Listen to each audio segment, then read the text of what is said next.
Broadcasting to you live from the Orion spiral arm of the Milky Way galaxy, the solar system, planet Earth, North America, the United States of America, somewhere outside of Greenland. My name is Brian Engelman. Today is Tuesday, January 13th, 2025. And this right here, the thing that you're watching is called Strictly Football here on the new American media, because the old American media has failed you. On today's program, we're going to discuss the NFL action. Week 1 of the playoffs is in the books. What did we learn? We'll check on the coaching carousel. Mike Tomlin and John Harbaugh are available. Cleveland could do the most petty thing possible and get one of these coaches who's been a staple for roughly 20 years in Baltimore and Pittsburgh to come back and stick it to their former team. Could you imagine how that would play out? We'll see. And then, of course, the college football playoff is upon us, so maybe we'll gently touch upon that. We're also going to do our picks with Jim Mitchell, his betting trends sheet for the upcoming week of gambling, if you choose to partake in such activities. Thank you, Nimbus. Appreciate you. And before we begin today's program, I'd like to raise a beverage and say to you that we are going to participate in a simultaneous sip, and all you need to do that. This is in honor of the departed Scott Adams, a daily fixture, weekly fixture, as I would scan through the news. So his simultaneous sip is something we can all participate in now. And to join the party, all you need is a cup or a mug or glass, a tankard, chalice or stein, a canteen jug or flask, a vessel of any kind. Fill it with your favorite liquid. I like coffee. Today I'm having sparkling water. And join me now for the unparalleled pleasure, the dopamine hit of the day, the thing that makes everything better. It's called the simultaneous sip, and it happens now. Cheers, people. Rest in peace, Scott Adams. And today's program begins right about now. Hi, this is Eric Metcalf, and you're watching Unhappy Hour.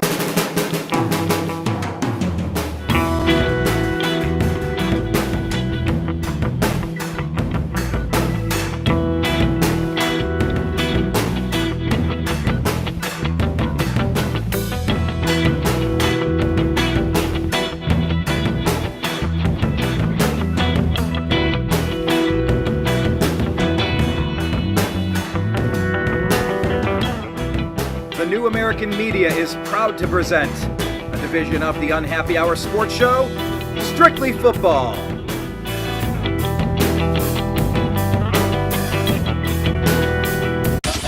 It's the Unhappy Hour. Thank you all so much for joining me today. Let's bring in the crew. Mr. Mike Barra, who was our guest on the Agree to Disagree show earlier. Check it out on Rumble and YouTube. Yeah, simultaneously sipping? Yeah. Yes. Mike and I, we kind of gave a brief overview of the life and works of Eric Von Däniken and Scott Adams earlier today. So check it out. It's on Rumble. It's on YouTube on the New American Media. Mike, welcome to the program, sir. Thank you. It's great to be here. And you know, before we go too much further and before we bring him in, I kind of wanted to share something that happened to one of our team members here this week, which is our buddy Izzy got inducted into the military. He took his oath, officially took his oath of office. There he is with Secretary of War Pete Hegseth. Of course, Izzy is the frizzy-haired young man with the in the back there, parallel to the American flag, and we got a couple other pictures of him there.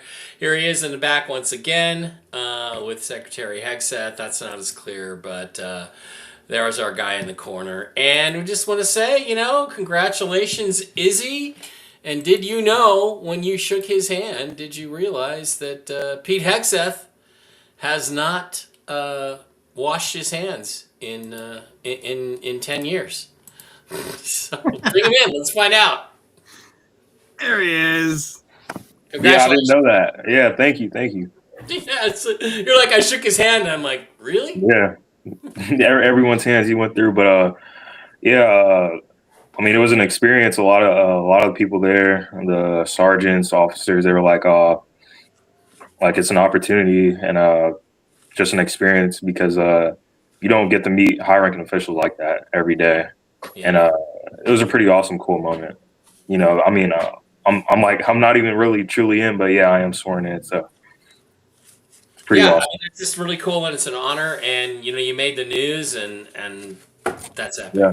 So congratulations. Let's see a moment of this. Right hand and repeat after me. I state your full name. Izzy, did you say I state your full name, or did you say Azrael Robinson? Yeah, I said my whole name. Do solemnly swear. Do solemnly swear. That I will support and defend the Constitution of the United States. That I will support and defend the Constitution of the United States. Against all enemies. Against all enemies. Foreign and domestic. Foreign and domestic. And that I will bear true faith and allegiance to the same. And I will bear true faith and allegiance to the same. That I will obey the orders of the President of the United States. That I will obey the orders of the President of the United States. And the orders of the officers appointed over me. And the orders of the officers appointed over me. According to regulations and the Uniform Code of Military Justice. According to regulations and the Uniform Code of Military Justice. So help me God. So help me God. Congratulations. Your right hand. Yeah. That's awesome. That's awesome. Congratulations, Izzy. Yeah, thank you. Mr. Jim Mitchell. Hello, sir. How are you today? Good afternoon, Brian. What is up with not washing his hands in the last time? Is that an anti-OCD type thing, Mike? It's weird. I mean, I can find the clip again. It's on Twitter X, and he used to host Fox and Friends, I think, in the morning, and he was on, and this is like 2 years ago, and it started talking about something about I hope he washed his hands, and Hexeth goes, I don't wash my hands, and they're like, what? And he says, yeah, he goes, oh, when I take a shower in the morning and stuff, of course I get soap. He goes, but I don't wash my hands during the day. And I'm like, really? You go in, you take a shit and you wipe your butt and you don't wash your hands? That's weird. That's a little weird. I'm surprised it didn't come up at his confirmation hearings, to be honest, but that's what he says. He just doesn't wash his hands, and I'm like, maybe I'm the opposite, but I'm washing my hands like literally a dozen times a day, right? Well, I'm sure Iz knew that. He probably had the alcohol gel in his back pocket. Yeah, probably. Yeah, I've interviewed Adam Carolla. He famously kind of talks about that as well. He's like, yeah, you don't need to do that all the time. It's over. People overdo it. Because here you go, Izzy. Here's a little cleaning thing here. Yeah. We didn't get sponsored by Dude Wipes. That's how you pick up most diseases, is with your hands at a grocery store, touching a cart that somebody who has had the flu. So it's like, people, come on. I don't know. I just thought that was a little weird. So we'll see. But congratulations, nevertheless. It's awesome. Absolutely. Yep. Well, let's, there's a couple different paths we can take. Definitely want to just touch on the college football championship. Maybe just a brief moment, because we're not going to delve into it, but it's the two teams that beat Ohio State. Yeah. It's Indiana versus Miami. Around the horn, if you guys had any thoughts on the games or the matchup that's coming up. Well, Indiana's good. Miami's good. Indiana's going to win, looks like, pretty easily. They bought the best team you can find in college football. Every Raiders fan here in Vegas is going to be watching Mendoza really close. He's probably going to go first. Probably doesn't deserve it, but he's going to. And at least that Ohio State's probably the third best team this year, which ain't bad after winning last year. So. Yeah, if you're good, I know Indiana is the best team, but we didn't play like it when it counted. Yeah, we got outplayed. Yeah, happens. Mm-hmm. Jim, you care about college football almost as much as you care about baseball, right? Oh, no. Don't put football and baseball on the same level there, Brian. No. For what Mike says is true. I mean, college football is, it's the best team Indiana could buy. I mean, essentially, that's true. I mean, the college football upper division level has now turned into professional football. I mean, let's call a spade a shovel. I mean, that's what it is. Yeah. And it's like Ed Orgeron said, the former coach of LSU. He said last week in an interview, he said the only difference between football now is that they now pay them through the front door. He says in the past we used to pay them through the back door. Yeah. So it always exists, Yeah. But those Louisiana guys always have the best quotes, don't they? Yeah, it's funny because somebody said, I think it was LSU guy said something like, isn't it interesting how Nick Saban retired when it became legal for every other team to buy players? Just like the Alabama have been doing. It's always happened. It's just been in a more clandestine manner. Yeah. And they lose their competitive advantage that way. When my band went down to Cancun for spring break one year, one of our members may have been involved with a policia incident for public urination off on the side of the road. And, it was a bit of a shakedown. It was a bit of, hey, do you want me to take you downtown? Do you want to have a bad day? Or, I don't know. You could maybe repay your ticket. You could just move along if you want. And it's like you just kind of empty your pockets and figure it out. But so I got back with my band and I wrote this lyric. Something along the lines of, we act like their level of corruption is everything we despise, but it's really just everything we disguise. It's we get lawyers and then you get the money and it's the same shit. It's just they cut out the middlemen and they just come on, let's get right back to it. Let's move on. I mean, let me ask you this: if college is and there's people complaining, the University of Washington quarterback signed a deal with them to come back, and then he tried to change his mind and go somewhere else, and they said, "Oh no, you don't. This is so all kinds of rigmarole with that. There seems to be some pressure now to change it to like if you sign somewhere you got to stay there for a couple years. You can't go every year, but change teams every year. But the question I have is if it's gonna just basically become a professional sport in a sense, why congrats Pickens, make your country proud. It's cool. Thank you. If they're gonna do that, why not then change the rules so that they're more in line with professional rules? Why not move the hashtags in? Why not require 2 feet down? Maybe pull out the 2007 NFL playbook before the NFL got ridiculous, and just basically say it's training for it's semi-pro football, and make it more like the professional game, and then that way too there won't be as much.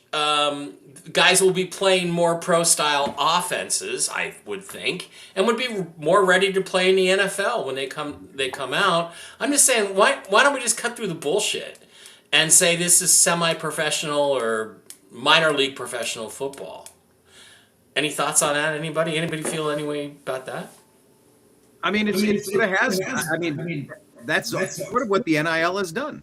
It's just really opened it up. Now it is the minor leagues to football, and then there's what? It's the UFL. There's the other. The UFL now, but they have these rules like, oh, if a guy falls down and his knee hits the ground, he's down, the ball's dead, because but that's all on a pretense of these are young kids and we don't want him to get hurt, and so we don't want a guy to get tackled when he's already which is all bullshit because this is a professional money making operation now, just with 18 to 22-year-olds instead of 22 to 32-year-olds.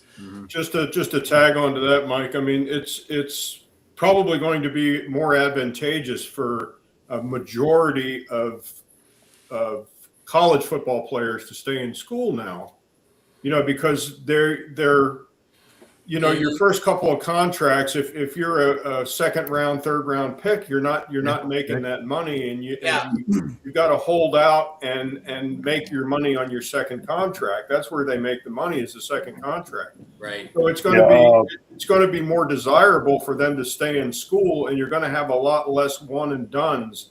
So what Brian said, as far as a factory, as far as a minor league for the NFL. I mean, that's exactly what it is now. I mean, it is a minor league now for the National Football League.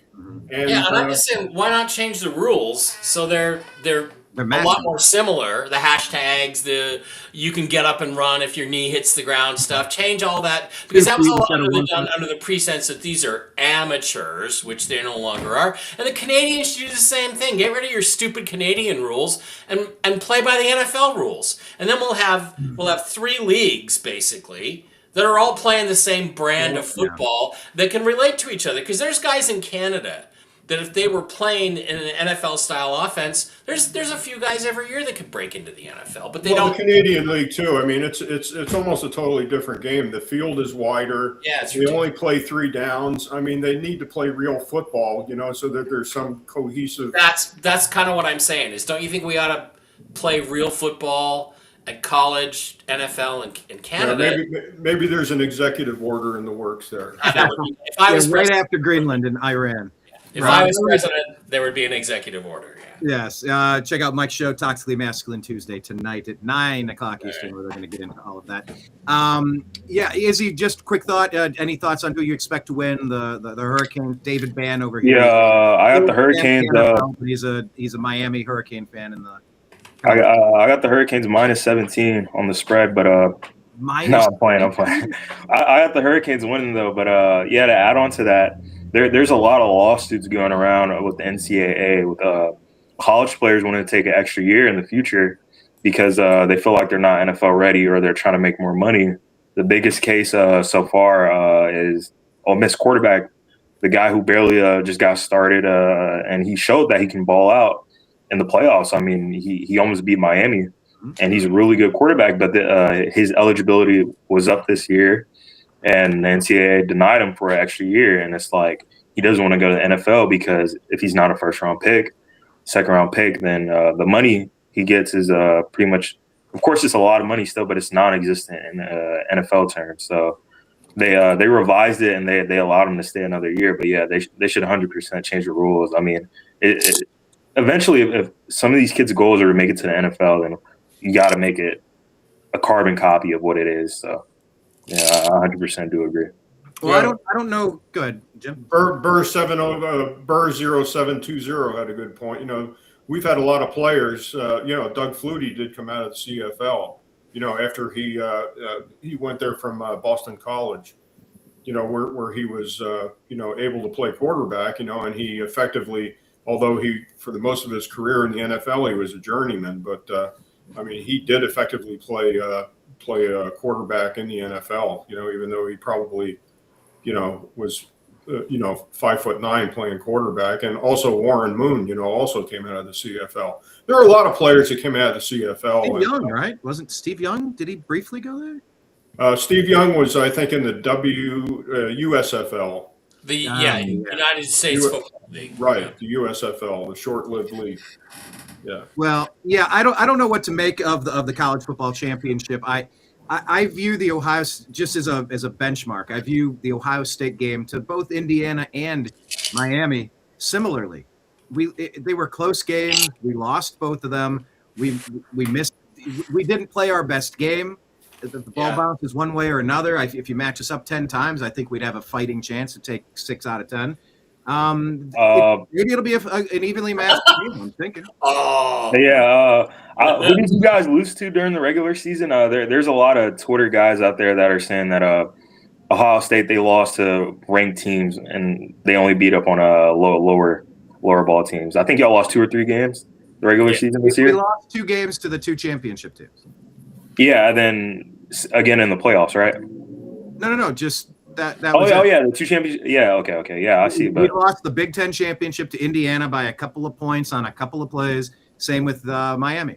A couple of points, a couple of plays. Yeah, but if I recall earlier, you scraped by on a couple of games that you could have lost also. Yeah, exactly. The thing is, what's important here, I think, is that the landscape of college football has changed. It used to be that, you had these teams, you had these players, and players went to schools for the coaching they would get, the exposure they would get, for the opportunity to play in the NFL.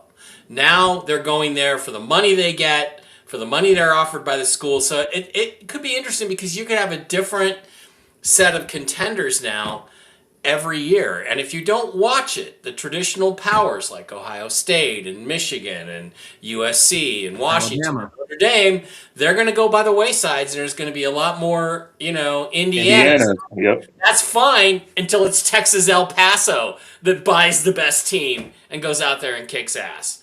Then your ratings are going to... So I think the tradition and the rivalries of college football, which is one of the things that makes it attractive, I think in this new system, it's in danger. So we'll see what happens. No, it definitely is different. the big season matchup of Ohio State and that team up north. You go, win it, lose it. What does it matter? Well, we're going to the playoffs. No biggie.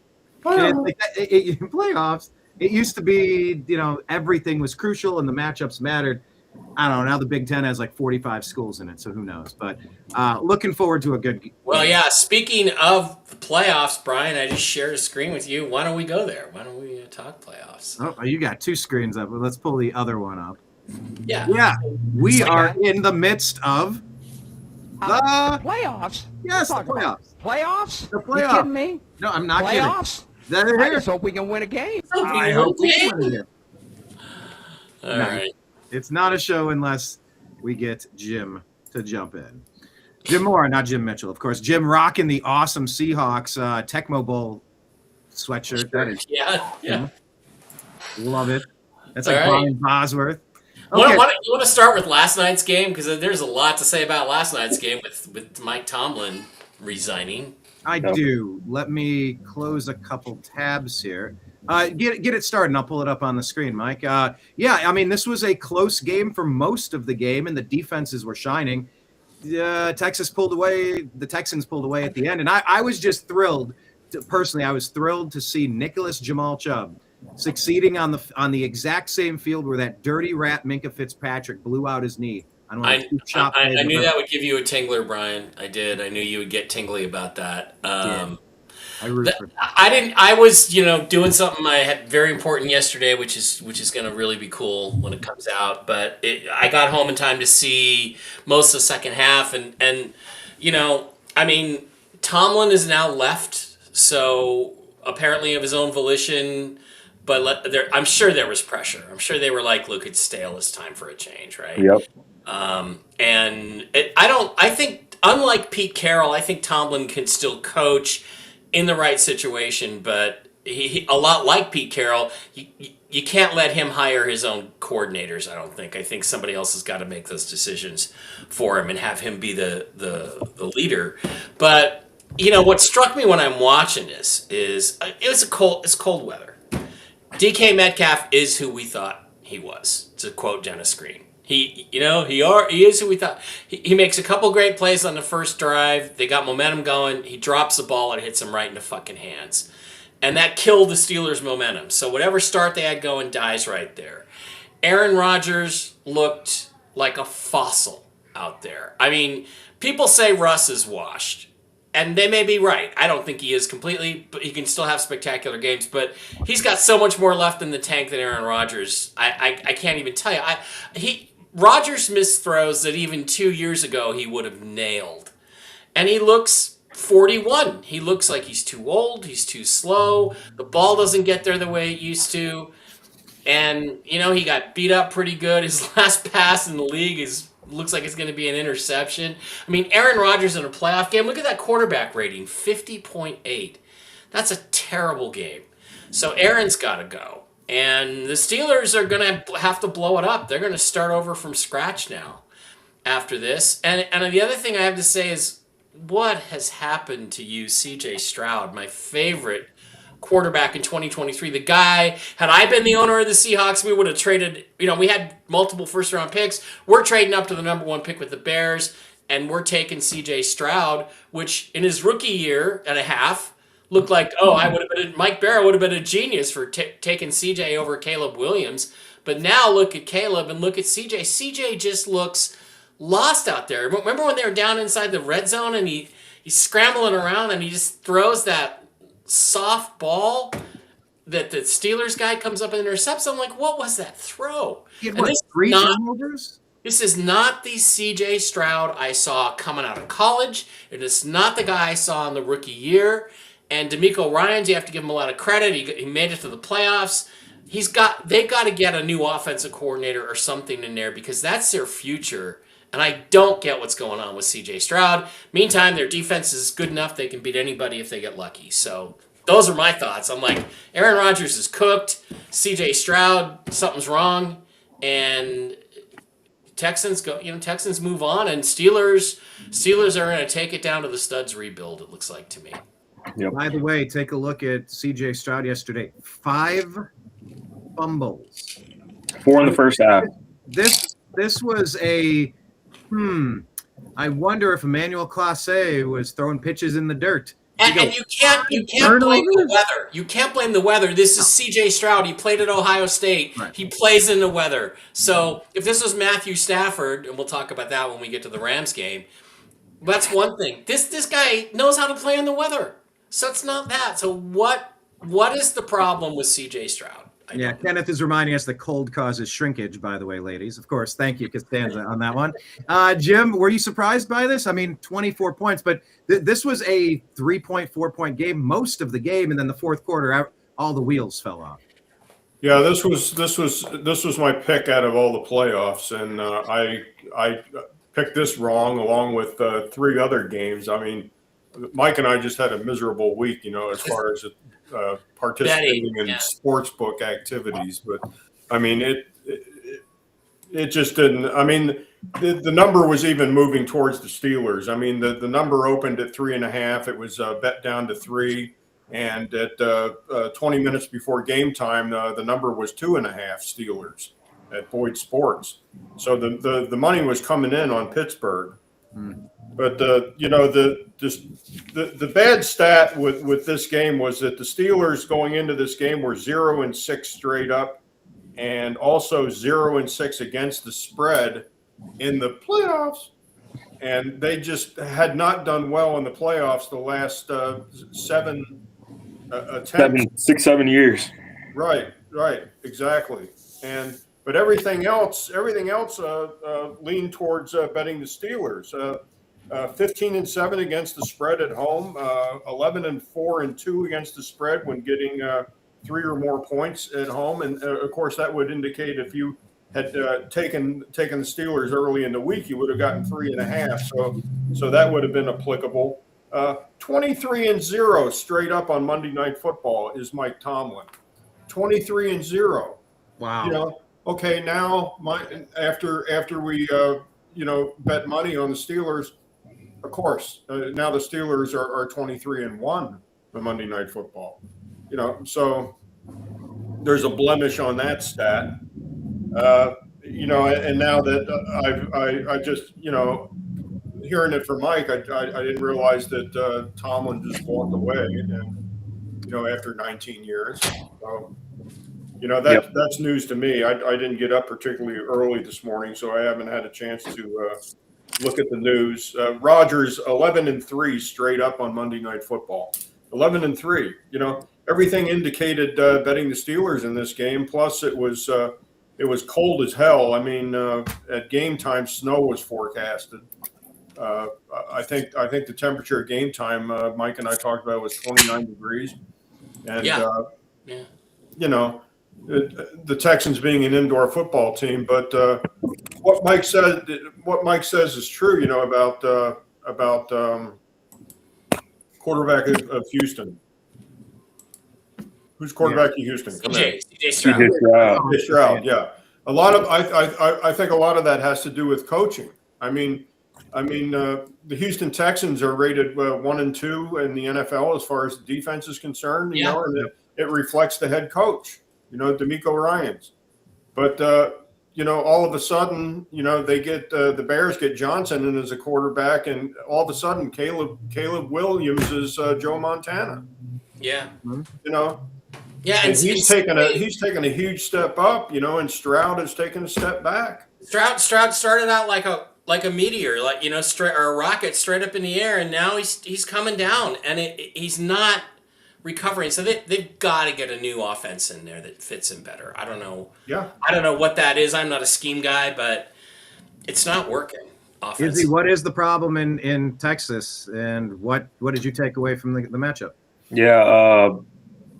I mean, it was really close if you watch the game and you're not a box score watcher. But I mean, I can agree. Well, I'll start off with Mike Tomlin.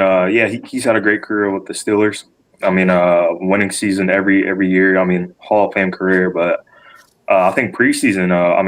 When we started the show, week 1, we came out, talked about the Steelers. I think we all emphasized that.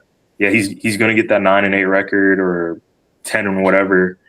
But once the playoffs come, it's just he's going to lose in what is 0-6 for the past 6 seasons in the playoffs. So it has to be a scenery change, pretty much is what I'm saying. But as far as CJ Stroud, yeah, I believe it's the coaching dilemma, something front office, coordinators, QB coach. I don't know, but they got to figure it out because his rookie year, there was a stat line. He threw for 470 and 5 touchdowns in a game against the Buccaneers in a shootout.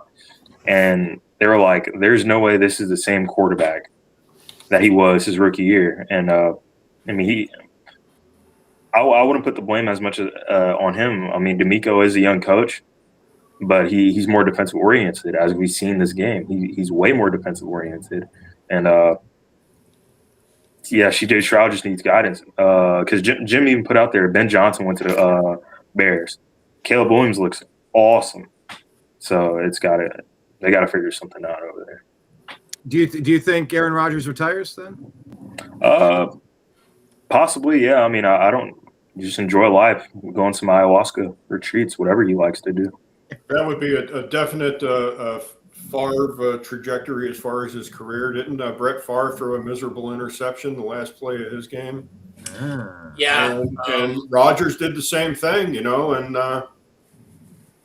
after he did that, there was what a minute 40 left in the game, Mike, and he goes to the sidelines, and all of a sudden he's done. Yeah, well, the thing is too about Tomlin is I get it that it got stale. I get it. I mean, I watch it. I understand. When I first moved to Minnesota in '97, everybody wanted to run Dennis Green out of town because all he did was make the playoffs every year. And I'm like, be careful what you wish for.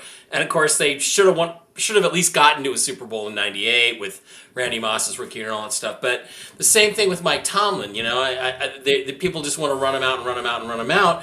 But you got to remember, there's people saying, oh, he's a crappy coach, he's not Hall of Fame. The guy went to 2 Super Bowls. He took his team to 2 Super Bowls, and he won one of them. And and the one that he lost to was Aaron Rodgers, who's probably probably the best quarterback of the last 15 years, right? And it's like, how do you say that about a guy who's had that career? Yeah, did it get flat? Did the game pass him by a little bit? Are his methods maybe a little unsound, to use Apocalypse Now language? I don't know, but it got flat, and it's time to move on, and he needs a change of scenery. But I don't get people who are celebrating this.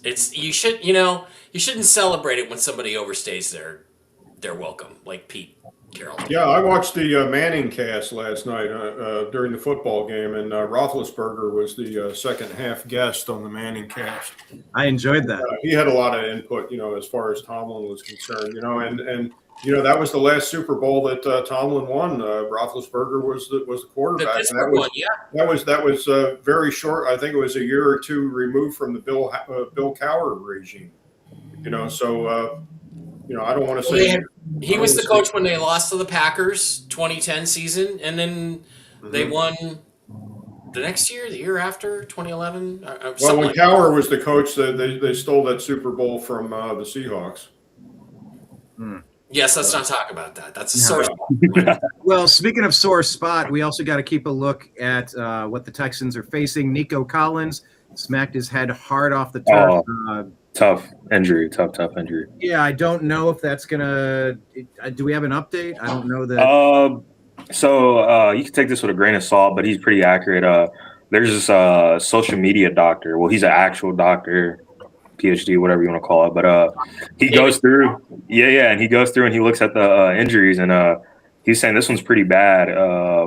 Like the standard for concussions, there's like a certain impact in like mile per hour time, just a bunch of things. And he said the way he hit his head was pretty bad, so it could be looking from a 7 to 21 day window for him to return. But I mean, of course, he could return and play through it, but I highly doubt that's feasible for that. Yeah, that's really going to hurt their offense. And isn't Jim? Don't you have a Dr. Jim? We lost Jim.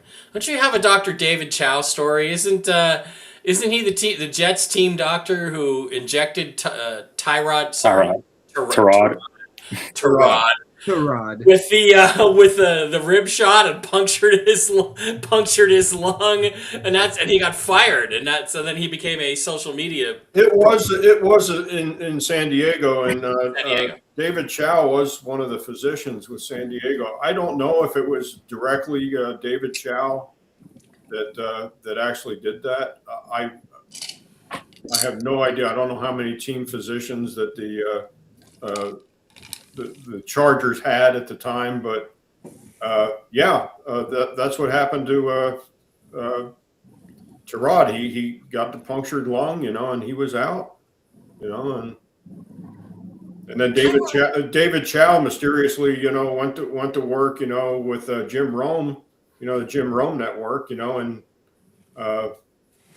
opened up a sports betting business. Tyrod just sounds better than Tyrod. It does. That's because we've been saying Tyrod for the last 10 years. Probably. Yeah. Probably is more comfortable. Make no mistake about it. Tyrod is a car part. So, just to wrap this game up, I just thought it was an awful game to watch. The worst game of the weekend. And Aaron Rodgers, please just retire and leave us with our great memories. And Steelers are in a down to the studs rebuild. Yeah. So, I agree. it's interesting because if you look at their cap, let me look at their cap. They have $39 million in cap space, which I think is in the bottom third or mid third of the league, and there's not a lot of people they can cut or trade. They could maybe, if they wanted to unload, I don't think anybody's going to take. I don't think you can get I don't think you can get a 6-pack of Jeremiah Red for DK Metcalf right now. But Patrick Queen, they might be able to trade him. Jeremiah Red. Is that a BJ's? That is a BJ's Brewhouse a beer. Yeah. That's good BJ's knowledge, Brian. And it's one of the best beers you can drink. So Yeah. they got a lot of work to do in Pittsburgh. And I'm here for it. I'm loving their decline. Do you think The Browns have won a playoff game more recently than the Pittsburgh Steelers have. That's okay. There you go. We defeated them. Do you think Harbaugh would have any interest in that Yes. situation? Because I honestly He don't. grew up a Browns fan. Absolutely. And you want to stick it to your last boss? Oh. Stay in conference. Stay in your division. Why not? I think Belichick's on the table. I think maybe our defensive coordinator. Sorry, Izzy, go ahead. Yeah, but I think I was mentioning to you before the show, Brian Dable reached out to John Harbaugh about the Giants coaching job. And he was like, oh, Jackson Dart, he's a good quarterback. Maybe you want to take that over, but I'm going to take that with what you want. Yeah. But it's pretty interesting. Yeah. The thing is, like, if I'm a coach, if I'm Harbaugh, I got a quarterback. You do have a promising quarterback, but he went into the concussion protocol 5 times this year because he can't take a hit. And so, I look at a guy like that, and I think this guy's not going to be around in 3 years. He's going to be on his 18th concussion, and he's going to have to retire. So, as promising as Jackson Dart looks, in terms of, is there a quarterbacking situation? Man, I don't know. Based on that medical, if I would take the risk on the guy. I don't know. Brian, as far as for the Browns, I don't know what your GM's tendencies are, but do you think he'd be interested in going out for a veteran head coach, like one of the two that maybe got fired? Or You're talking about the Browns? Yeah. His proclivities? Yeah. His proclivities are to go get an assistant you don't know about, whether it's Freddie Kitchens or whether – I guess Stefanski was sort of like a hot name at the time. But, yeah, how about get somebody that's been there before? I don't necessarily say that you can never succeed in the NFL unless you've been there before. I don't know. Just because someone's been around for a while doesn't make them great. It doesn't mean somebody else can't figure it out. I don't know. What is head coaching at the end of the day? You're managing the clock. You have coordinators getting the plays in. You're just sort of overseeing it all. Call me crazy. I don't think it's that damn complicated. I don't know how much of a difference it makes. I think a lot of it comes down to preparation in the week of the game and in your game prep. The reason my high school team was undefeated back-to-back seasons my senior year is because we were so prepared we didn't have to think out on the field. It's called paralysis through analysis. If you don't know what's going on and you see plays that you haven't practiced, you screw up and it leads to 7 points. But when you've gone through and you know what the other team's going to run and you've had the muscle memory of it, you just go out and play and you dominate. So I don't know. I think you need somebody who's organizationally, structurally sound. I'm open for Belichick coming back. You need some stability in Cleveland. There's no doubt about that. Wouldn't it be nice? Let's bounce over to this next game. The Bears have some stability at quarterback for the first time in a long time. By the way, interesting fun fact. Well, I guess I'm thinking of Harbaugh from his playing days in Chicago, of course. Jim Harbaugh has more rushing yards than Bo Jackson. Yep. Oh my God, people. But I will say Bo Jackson was a better runner than Jim. Okay. I'm just going to tell you, Bo Jackson is the most incredible thing I've ever seen. That's a hot take right there. Wow. Well, let's talk about this one. My God, Mike, this Packers had it, and they had a really nice lead, and it slipped, and it slipped, and it slipped, and it slipped, and they lost it, and they could I couldn't believe it. It's another one of these. I feel like this season belongs to Indiana and Mendoza in college. Just the way they're getting these wins. I feel like the Bears they keep finding ways to get it done. They're going to be a very big problem coming out of the NFC, I think. Yeah, I agree. We were at this game. We were at BJ's Brew House drinking Jeremiah Red. Me and Jim, and his wife Regina, and Dave, and I'm on high dose steroids right now because of my health thing going on, and apparently I was quite loud. I don't know, Jim. I apologize. I thought I was being pretty moderate, but I literally. I've had that problem. I'm guilty as charged with that. Thankfully, I'm done tomorrow. I mean, tomorrow's my last day, and then I'm done with this for a long time. Brian, the only difference between you and Mike probably, and I don't know if you have a CCW permit, but Mike was packing at the time, so I was armed, but I was a little concerned. Well, Jim was a little upset with me talking too loudly. No, I wasn't upset with you, Mike. Okay, well, thank you. Because I couldn't believe that the Packers had this game put away 3 times, and they let it slip away. And it wasn't as much that Caleb really did. I mean, Caleb just did the Caleb things that Caleb does. Yeah. It's like, all of a sudden, they're just leaving guys wide open. They're just not covering. I can't even describe to you what happened. I don't even know what happened. How are you up 21-3 and lose the game? How are you up 27-16 with 8 minutes left and lose the game? And they got up 27-16. They had the ball. They're driving. All they need is a field goal. I think the guy missed the field goal, which was easily makeable. Would have made it 30-17 with about under 7 minutes to play. But they didn't stop. The Bears scored every time after that. And you can't say, oh, it's a defensive problem. But there's just something wrong in Green Bay. And I was listening to Sirius NFL Radio, and there were Packer fans calling him, get rid of LaFleur, man. The whole organization's a mess. And I do not understand what happened. Part of it is that Caleb happened. And that's one of the things that makes him dangerous. I want them to beat the Rams, but I don't really want to play Caleb Williams. Here's what I want. I want the Bears to beat the Rams and have Caleb twist his ankle and not be able to play against the Seahawks. That's my prayer, right? Because Caleb can do things and make plays that are scary. I mean, I look at him, and the comp is maybe Cam Newton, except he's got so much more heart than Cam Newton ever had. And you can make fun of his fingernails, polish, and anything you want, and crying with his mom. But this guy's got something going, and he's got a terrific coach. And I got to be honest, it looks like it's going to be like 9 degrees. And Jim, does Matthew Stafford play well in bad weather, cold weather, and rain? I think the Bears are going to win this game next week. I do. What say you, Jim? And Izzy, we'll get to you, man. You've been animated. You got 1,000 things. Let Izzy go. We don't have to go in order. We can switch it up. Anyway, sorry, Jim. Sorry. Go ahead, Jim. Just go on. You want me to go? Yeah. All right, cool. I'll go. No, I'm just happy. I mean, the Packers lost. Micah Parsons and his boyfriend, they're heading to Cancun. So I'm pretty happy. First round pick, the Dallas Cowboys. First round pick, the Dallas Cowboys. They got 12th and the 20th pick. So I'm all smiles over here. It was a successful hate watch, if you want to put it that way. But I didn't watch most of the game. I watched like the first drive of the Bears and I turned it off. I said, I'm not watching this.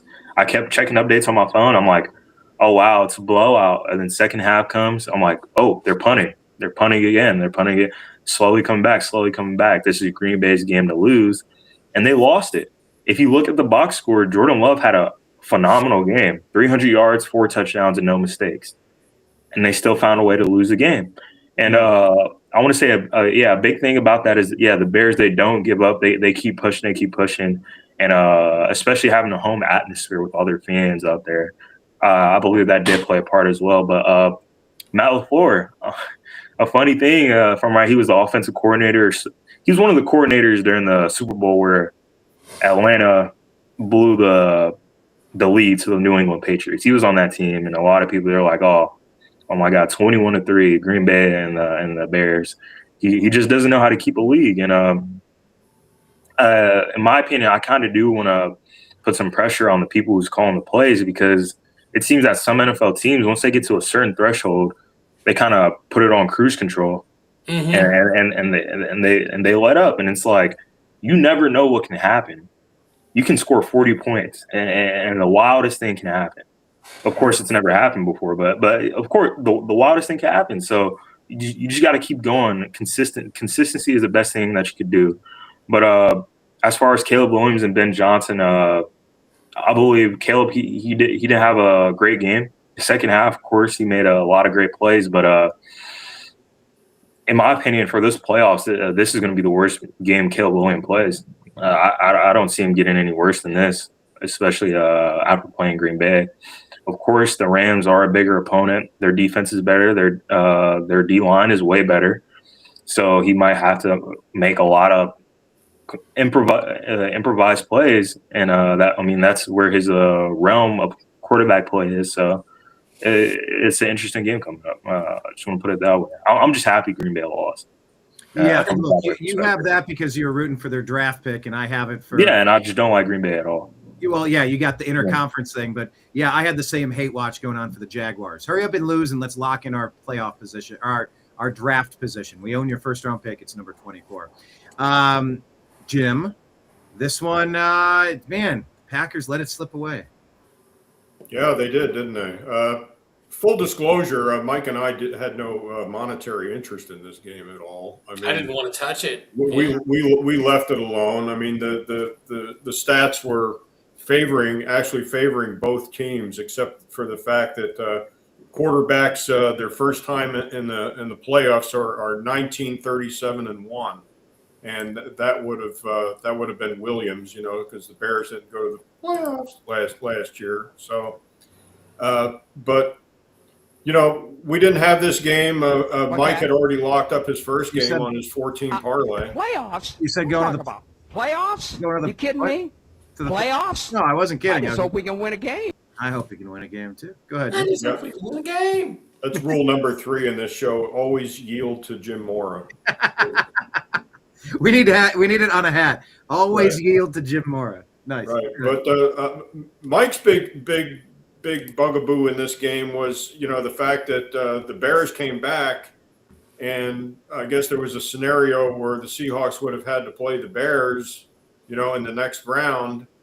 And that was the discussion at the table. We were talking about, if the Packers win, we're playing the Packers or the 49ers. And, lo and behold, looks like the Seahawks are going to have division playoff games, throughout which is totally effed up, But we wanted the Packers in this game because there was a mathematical scenario where the Seahawks could play the Packers, and that would have been that would have been the layup, especially the information the Packers we got from Izzy, with Micah Parsons now, going to Cancun with who's he going to Cancun with? Is Trayvon Diggs, his little thing.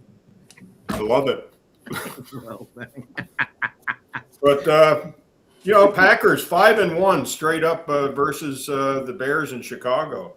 12-2 straight up overall versus the Bears the last 6-7 years. But conversely, the Bears were 6-1 straight up at home this year.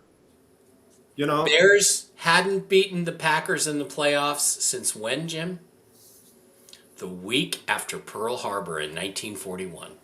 I thought that was a joke you sent me, but It's true. That's absolutely true. Amazing. They have now. That streak's over. And to you history fans, Izzy, if you don't learn from history, you're doomed to repeat. Franklin Delano Roosevelt was president the last time that happened. Yep. I mean, open me a can of slack. I mean, who would have figured that out? Yeah, and let's fry up some shit on a shingle, as they used to call it back in World War II. That's right. Oh yeah, learn how to eat shit on a Dip shingle. beef on toast, also known to the guys in World War II. In the mess hall. Shit on a shingle. That's right. Let's check in with Annie Agar, ultra Packer fan, right? She's got thoughts on this. I don't know if you follow her or not, but her takes are pretty entertaining. Well, that was the best wild card weekend ever. What's that? She needs to learn how to reverse her camera. Oh, that might be me. I'll switch that. Well, that was the best wild card weekend ever. I hope you guys all got a kick out of it. I know the Packers didn't. Yes, this week we got to see the greatest rivalry in the NFL. Packers-Bears. No, Justin Herbert and the word if. This time was not Justin's fault. Here we go. And there it is. What? You just shut up. He got pressured 30 times at 31 attempts. Well, Chargers quarterbacks aren't known for using protection. Okay, moving on. There were so many good games this week, I almost forgot there was a game on Friday, and so did Oregon. Hold on, Mike. Go ahead. Well, the protection thing, with Phillip Rivers, yeah, that's epic. Yeah, she's very good at this. For using protection. Okay, moving on. There were so many good games this week, I almost forgot there was a game on Friday, and so did Oregon. New York, get in here. This is Dante Moore. He'll finally be able to teach you what an interception is. Great. We're going to have so much fun. Okay, just go show him the film room. We have a film room? Okay. Dante Moore, we're going to teach the Jets how to throw an interception. Dante Moore, stay in school, son. He hasn't declared, right? Nope. Dylan Raiola is on that team now. Yeah. If you were interested. Oh, wow. Okay. Interesting. And so did Oregon. New York, get in here. This is Dante Moore. He'll finally be able to teach you what an interception is. Great. We're going to have so much fun. Okay, just go show him the film room. We have a film room? Okay. Okay, before we get into the games, little coaching news. We have interviewed Jason Garrett. Tennessee, what are you doing? I heard Vrabel might be available. Well, we've also interviewed Arthur Smith. That would be a great fit, since his dad owns FedEx and you also don't deliver on Sundays. Okay. Okay, Carolina and LA. You guys had 4 lead changes in the 4th quarter. I would say this game was a roller coaster, but Bryce Young isn't tall enough to ride those. Carolina, what is wrong with Xavier Legette? Nothing. Really? Because he's caught more raccoons this year than passes. Look, okay, he's a good Panther and he will help us win. He wouldn't even win in Wakanda. Guys, Josh Allen won a playoff game on the road. This just proves this whole time was not Josh Allen's fault. It was his defense letting people score. Yes, Josh Allen is very used to sitting back and seeing another guy score. He watched Sinners. Can we talk to the nice reporter lady again? That reminds me, a lot of people are mad at her saying she's unprofessional because she grabbed a mic and said something pointless. But so does Tony Romo. Question, can we do the Eagles game now? Okay, sure. The Eagles lost to the 49ers. The good news is Sirianni can now rest his starters next week. Fire Kevin Patullo into the sun. Kevin Patullo was promoted 3 years ago and now might be getting fired. Luckily, he's used to 3 and outs. Get Kevin and Nick in here. Nick, you wasted a timeout for him to call 4 verts into triple coverage again. That was not me. All right. Anyway, that's hilarious, though. That's hilarious. Good for her. Yeah. All right. Let's bounce over to the next one, shall we? Yeah, I just jerseys. I don't know what football helmets. Yeah, exactly. She collects the jerseys. Yeah. Mm-hmm. No, I do like that. She did reference Eagles Niners. That was one that I was surprised with. I was watching most of the game, and I was happy with. It sort of seemed like the Eagles had it, Mike, and then it fell apart again. It's about 4 quarters. It's a marathon, not a sprint. Yeah. This one surprised me because I expected the pattern. The pattern went like I thought it would. The Eagles got ahead a little bit. It was roughly equal at halftime. I figure in the second half, the 49ers are pretty beat up, and they lost George Brittle. It looks like his career is probably over with the Achilles at age 32. And I was expecting them to mow down the 49ers in the second half, but it just didn't happen. And it didn't happen because the Eagles' offense is just terrible. They just couldn't do anything. And the 49ers defense is not great. So I don't really know what happened here. I was surprised by it. Brock Purdy is an excellent quarterback in spite of his mistakes. He had 2 interceptions. He's a really good quarterback. Christian McCaffrey's a really good player. But, there was something going on with A.J. Brown.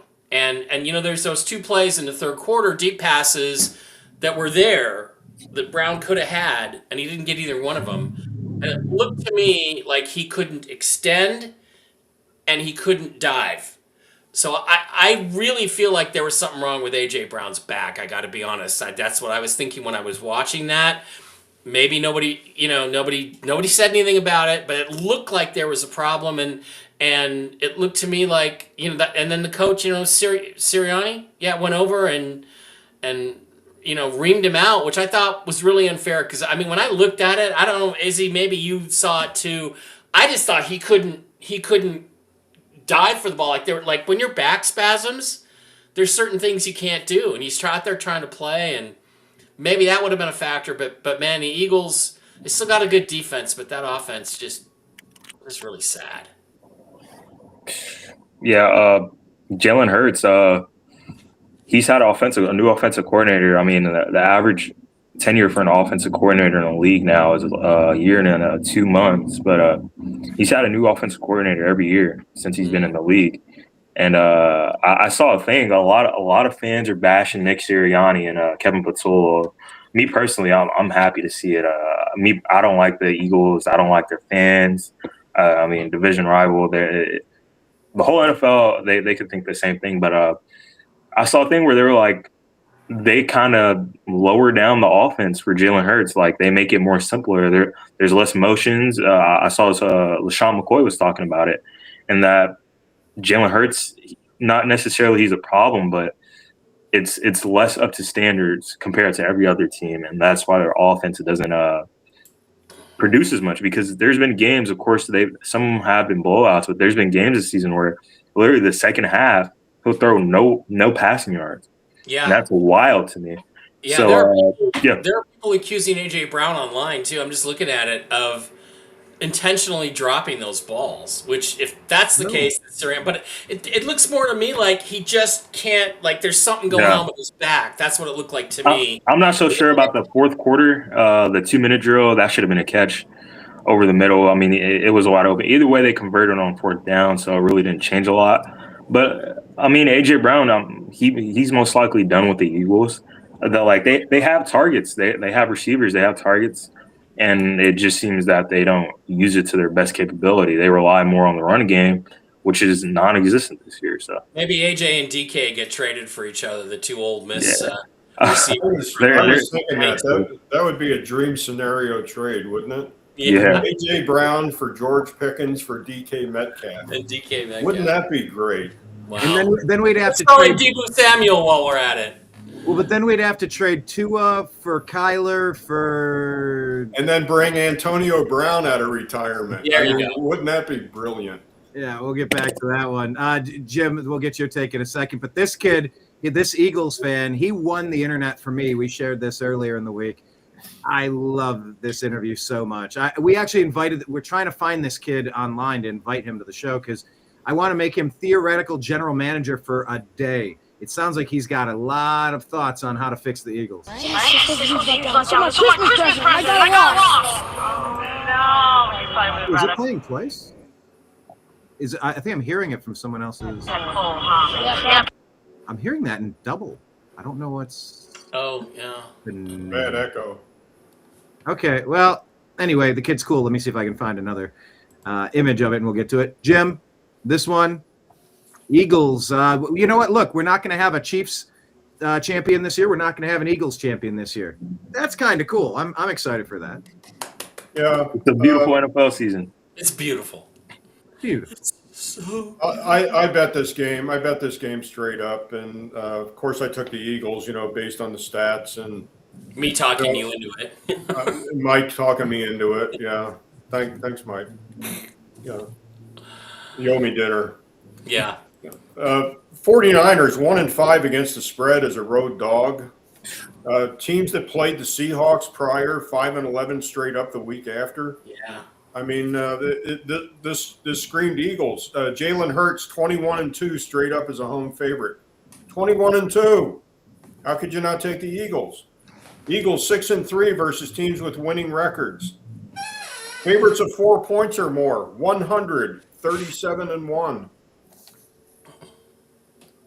Yeah, bottom line, I lost the bet. The Eagles are out of the playoffs. That's fine. Yeah. The thing is, Jim, is that you know the 49ers, they have a great offense. We saw it 3 weeks ago. You know, when they put up all those points. Yeah. You know, then the Seahawks completely shut them down, and it wasn't their offense. They did okay. They only got 23 points. The Eagles pretty much handled them. It's that the Eagles couldn't do anything on offense. And how is that even explainable? A lot of talented players on that team. I mean, when you got well, is it Lane Johnson? Maybe it's just Lane Johnson. He played, didn't he? Wasn't he in the game? Yeah, I think he should have. Yeah, Lane Johnson was in. The Lane Johnson factor didn't figure. But was he really himself? Was he really Lane Johnson? You could play and not be. You could have T-Rex arms and not lay out for passes. Like you could be Baker Mayfield or Josh Allen. You're trying to throw places, your body won't let you. That's a good point, Brian, because Lane Johnson don't catch passes. So, yep. All right, fair point. Let me second chance to get this kid in here because he's catching a lot of love on the internet. Why am I hearing this in double? Play it again. I'll shut off my sound. You must have a Twitter window open. Oh, maybe. Well, let's see if it was that one. We'll try it one more time. Yes, this was a huge letdown. This was my Christmas present, and I got a loss. Oh, no. You probably would have rather had Cole, huh? Yeah, She goes, you probably would have rather had Cole. And he looks at it like Chris Farley or something. Yeah, probably. Rather had Cole, huh? Yeah, probably. I'm feeling two of two things. A, I want A.J. Brown packing his bags, and I want him somewhere else that is not here. I love you, A.J., but, like, you can't make those drops in that game. And I also want Kevin Patullo flipping burgers at like the local McDonald's or something. I don't care why you say that. Whenever he's an offensive coordinator, it's like he's flipping burgers. One side he's cooking, one half he's cooking, and the other half is completely raw. Yes, this was one side he's cooking, the other half is completely raw. Was someone doing a double beta test to see if it was the monitors, the second part of that? I don't know. Yeah, I don't know. Like I said, I wouldn't blame AJ Brown. I wouldn't blame him that much at all. But I wanted to talk about that earlier on the Steelers. You guys did talk me into switching from the Texans to the Steelers, and that didn't favor me that much. Did not work out. Yeah, exactly. So yeah, just how much money do I owe you? No, nothing. I started off the week 4-0. The first 4 games, I got them all right. The last 2, Yeah, I made up a little bit of ground on you guys this week. A little. I think I got 1 game on these 2 guys. It's an uphill battle, but I think I'm still mathematically alive to win our little league. Hey, let's talk about the Panthers. The Panthers, this game, back and forth. Awesome game. Are you a little surprised at the fight from Carolina? No. This was Mike's only winner.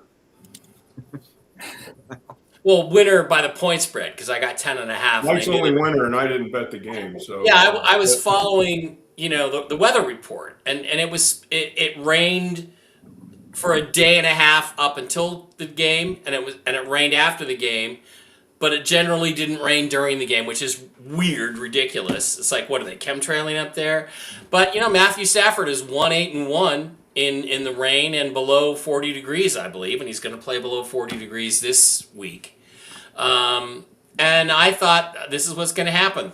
The Panthers are going to keep it close. It's not going to get out of hand by 10.5. And it's going to rain. And Stafford is going to fall off of his pedestal. The rain didn't happen, but it did happen that the Panthers made 3 bad mistakes in the first half. They get the ball. They're at the 45-yard line. It's 4th and 1. They go for it against a very good Rams defense. Now, when you're at home, you just punt the ball and let your defense play. Stupid call. Cost them the first touchdown. Second touchdown, I don't even know. There's one guy covering, number 21 on the Panthers. I don't know who he thought he was covering, but he left so much space to Puka Nacua on the touchdown pass. I could have ran past him if he left me that much space. It's insane. So stupid mistakes, fumbles on a kick, and I'm like, oh, this game is going to get out of hand, and I'm going to be lucky to get within 10.5. But they kept it in there, and let's be blunt, they should have won this game. They had Bryce Young. You can criticize him. There were some not good throws in that game. There was one point where they were down 7-0. He comes back, he throws an interception. It was a bad interception. Fine, get on him. He had his team in position at the end of the game to win. And I think out of his last 4 passes, I think 3 of them he put it in the guy's fucking hands, and they dropped him. So what separates teams this time of year a lot of the times is when Matthew Stafford puts it on Puka Nacua's hands, he's going to catch it. When Sam Darnold puts it in Jackson Smith-Njigba's hands, he's going to catch it. Cooper Kupp's going to catch it. These guys, and it's just the level of receiver quality was a problem on the Panthers side of the ball, and they really got to be kicking themselves in Cancun right now because they could have, should have won this game. And but I think it's a danger sign for the Rams. You look at the Rams, 4 out of their last 5 games, they haven't played very well. So it may be that they peaked week 10, 11, 12. They peaked that Seahawks game that they lost on Sunday night. That was maybe their peak. So we'll see. We'll see. I think it might be, and like I said, I'm picking the Bears next week. So we'll see. But those are my thoughts. I just thought, God, Carolina, you got down, you shot yourself in the foot, you still had a chance to win, and your guys couldn't catch the ball when it hit them in the hands. And say whatever you want about Bryce Young, the ball was there if those guys had caught it. Yeah, all credit to Bryce Young.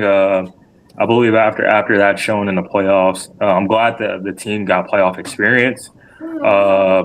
And that team, people should stop bashing Bryce. What's that? A playoff experience.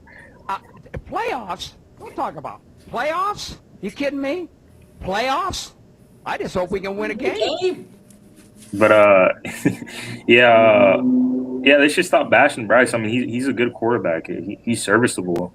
I mean, his leading receiver is rookie free agent Jalen Cocker, and he led the game with 134 receiving yards. But the team, they played good. The Rams, they started off hot, and their defense started to let up, and it was a close game, closer than anticipated. But Puka Nacua, I mean, he's a force to be reckoned with, just like Jackson Smith-Njigba. I mean, but McMillan dropped at least one ball that he should have caught that was a big play. Yeah.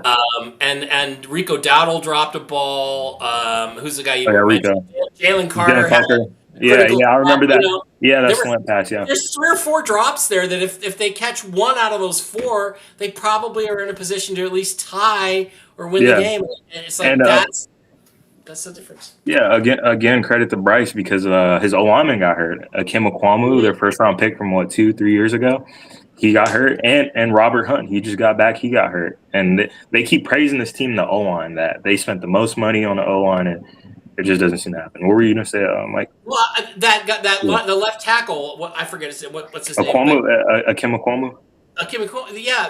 That's the most unfair fucking call I think I've ever seen in my life. The guy takes 2 steps back. On the second step, his left knee blows out. He grabs his knee and falls on his back. The Rams guy tramples over him, and they called him for holding. He had both hands on his knee because his season is over. And they called him for holding, and I'm like, I'm sorry. You got to fire a ref who makes that call. You should fire the guy because either he's cheating or he's just so how can you be that incompetent? Yep. And there was no holding on a play, and that was a drive that ended that drive, that penalty, but that was just the most unfair call I think I've seen in with the NFL now in the last 5 weeks. I was going to say 5 years, but it illustrates to me how horrifically bad NFL officiating is. And nobody from New York calls and says, Jim or Joe or whatever, he didn't hold on that play. He was grabbing his knee because his knee exploded. And it's a shame on the injury, but sorry, that just Yeah. all up to watching that game. What bullshit. Yeah, I'm sort of, the Panthers had a decent run at it. They had a shot to win this game. I just wish we could have saw Baker Mayfield in the Buccaneers. They would have done anything that the Panthers did this game, in my opinion. No, the Panthers, we talked about they're like this, right? Yeah. And they were so terrible against Tampa. This was one of their up games, and they match up well with the Rams as long as they ran the ball, tried to control the ball. That's the whole thing is Canales got out of what was effective in the first game, in the first quarter. And the first quarter and a half, and they dug themselves a hole. They almost got back out of it. It would have been a signature win for the Panthers if they could have man. five or six plays if they could have fixed it and won that game. Yeah, and it's just so weird that they had that as a home game. The Rams. That's the way the rules work. Right? That's just interesting how it shakes out, Jim. That roller coaster thing that Mike and Iz are talking about was true with the Panthers all season. 8-0 against the spread after a straight up loss. That's against the spread, and many of those games were straight up games also that they had won because the Panthers weren't favored that much this year, especially at the beginning of the year. They didn't play as favorites. This game opened at 10.5, and this was touted as one of the highest, if not highest, point spreads in the playoffs. If you want to take out Super Bowls, because we all know when the 49ers played San Diego, that point spread opened at 14.5, and it was bet up to as high as 19 at game time between the Chargers and the 49ers. With that was the Steve Young Super Bowl game, monkey off the bat game. Yeah. But yeah, this Mike was texting me and calling me all during the game. Damn it, Jim, when is it going to rain? Damn it, when is it going to rain? Because we had that stat, Stafford is 1-11 straight up in the rain and the snow. Damn it, Jim, I'm a doctor. Damn it, Jim, I'm a doctor, not a bricklayer. Not a weatherman, yeah, I'm a doctor. Yeah, but 1-11 straight up in the rain and the snow, and that's a solid stat. That's a good stat. Stafford being a quasi indoor quarterback, with Detroit and LA, they've got a roof, but it's kind of open air.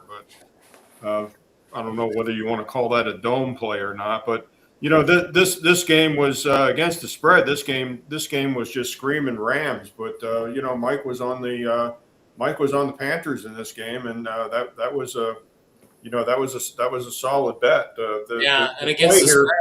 The play here was the money line. The biggest number on this game, underdogs of 8 points or more in the playoffs are 1-15 straight up. So that is the definition of a money line bet. 1-15 straight up if you're a dog in the playoffs of more than 8 points or more.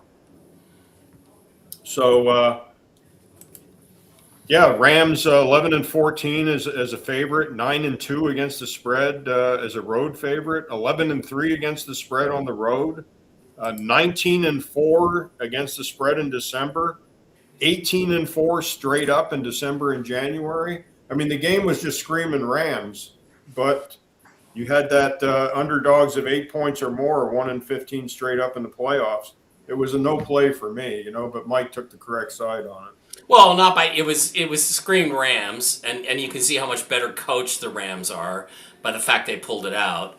But I thought 10.5 was too high given the weather and given the way the Panthers played them the first time. And 10.5 is always like a forbidden number in the playoffs. If you have to bet the game, you've got to take the dog.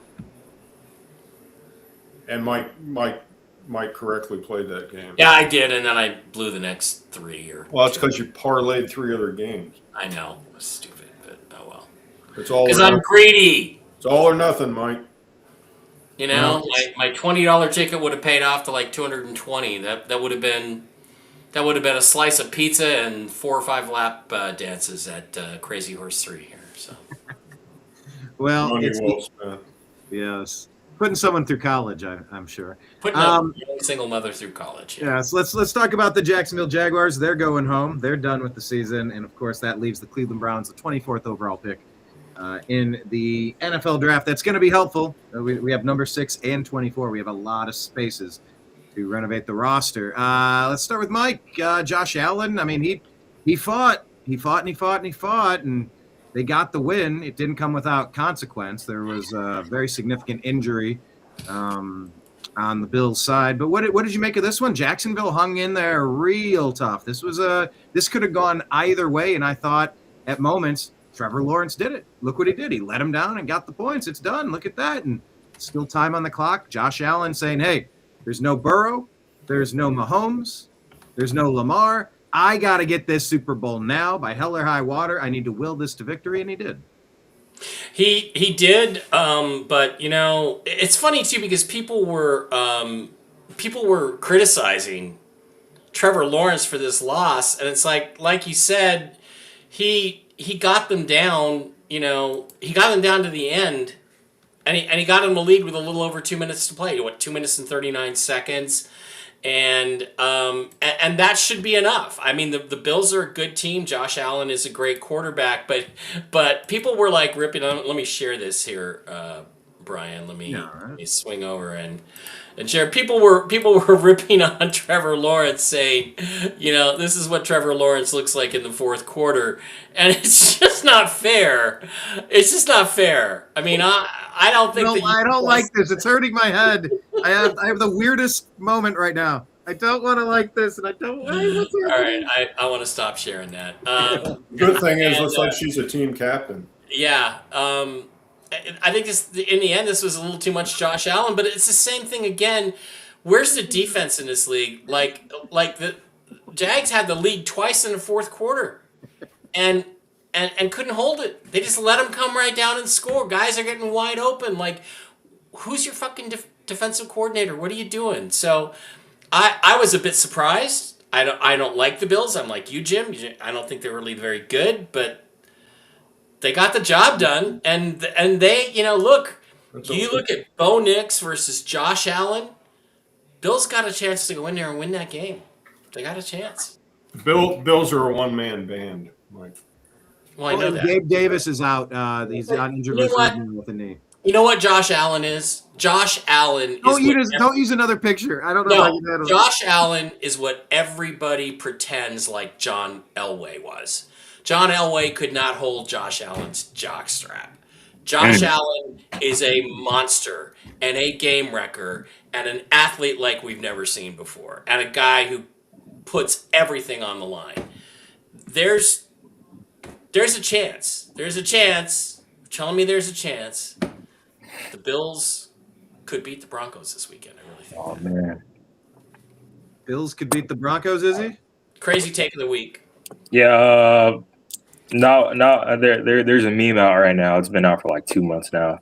Cam Newton, he goes out bashing receivers, young receivers, and Mr. I Like Cookies is his name. Keon Coleman. I don't see him winning that game. Of course, it might be close, but I took the Buffalo Bills in this game for the strict reason that Josh Allen had no previous foes in his way, and it proved me right. He got the ball, went down, and they scored. But man, Josh Allen is a one-man army. It seems that he's the Walter Payton of quarterbacks, if you want to put it that way. But he just doesn't have the receiving core for it, in my opinion. Khalil Shakir's still out there, but they lose Gabe Davis. He only had 2 catches, 3 targets, but I highly doubt that they do a lot against that defense out there with the Broncos. As far as Jacksonville, like the lady said, hold your head high. You had a great rookie season for the head coach, so maybe they could go through and make some changes this offseason. But yeah, I don't see him getting past the Broncos. He could. As a quarterback matchup wise, and you say Josh Allen's facing Bo Nix, I see why you say Josh Allen wins that game. Josh Allen is a one-man army, but at that altitude versus that defense, that team with the with, like I said, Josh Allen and friends out there. It's just not like that. And also, there's a guy named Tyrell Shavers out there for the Buffalo Bills. He caught a pass for 14 yards. I think he tore his ACL or something like that. He got diagnosed with the ACL tear. Yeah, they lost the receiver. That is true also. Yeah, and Keon Coleman, their supposed wide receiver 1 or 2, he had the same amount of snaps as Tyrell Shavers in the second half, and he didn't amount to anything. Yeah. And while one guy was playing on a torn ACL, the other guy was just out there running cardio. So, Josh Allen, a friend. Like cardio. Yeah. Our buddy up in Ontario, he has thoughts. He thinks the Bills are going to play the Seahawks in the Super Bowl. Hey, all right. Okay.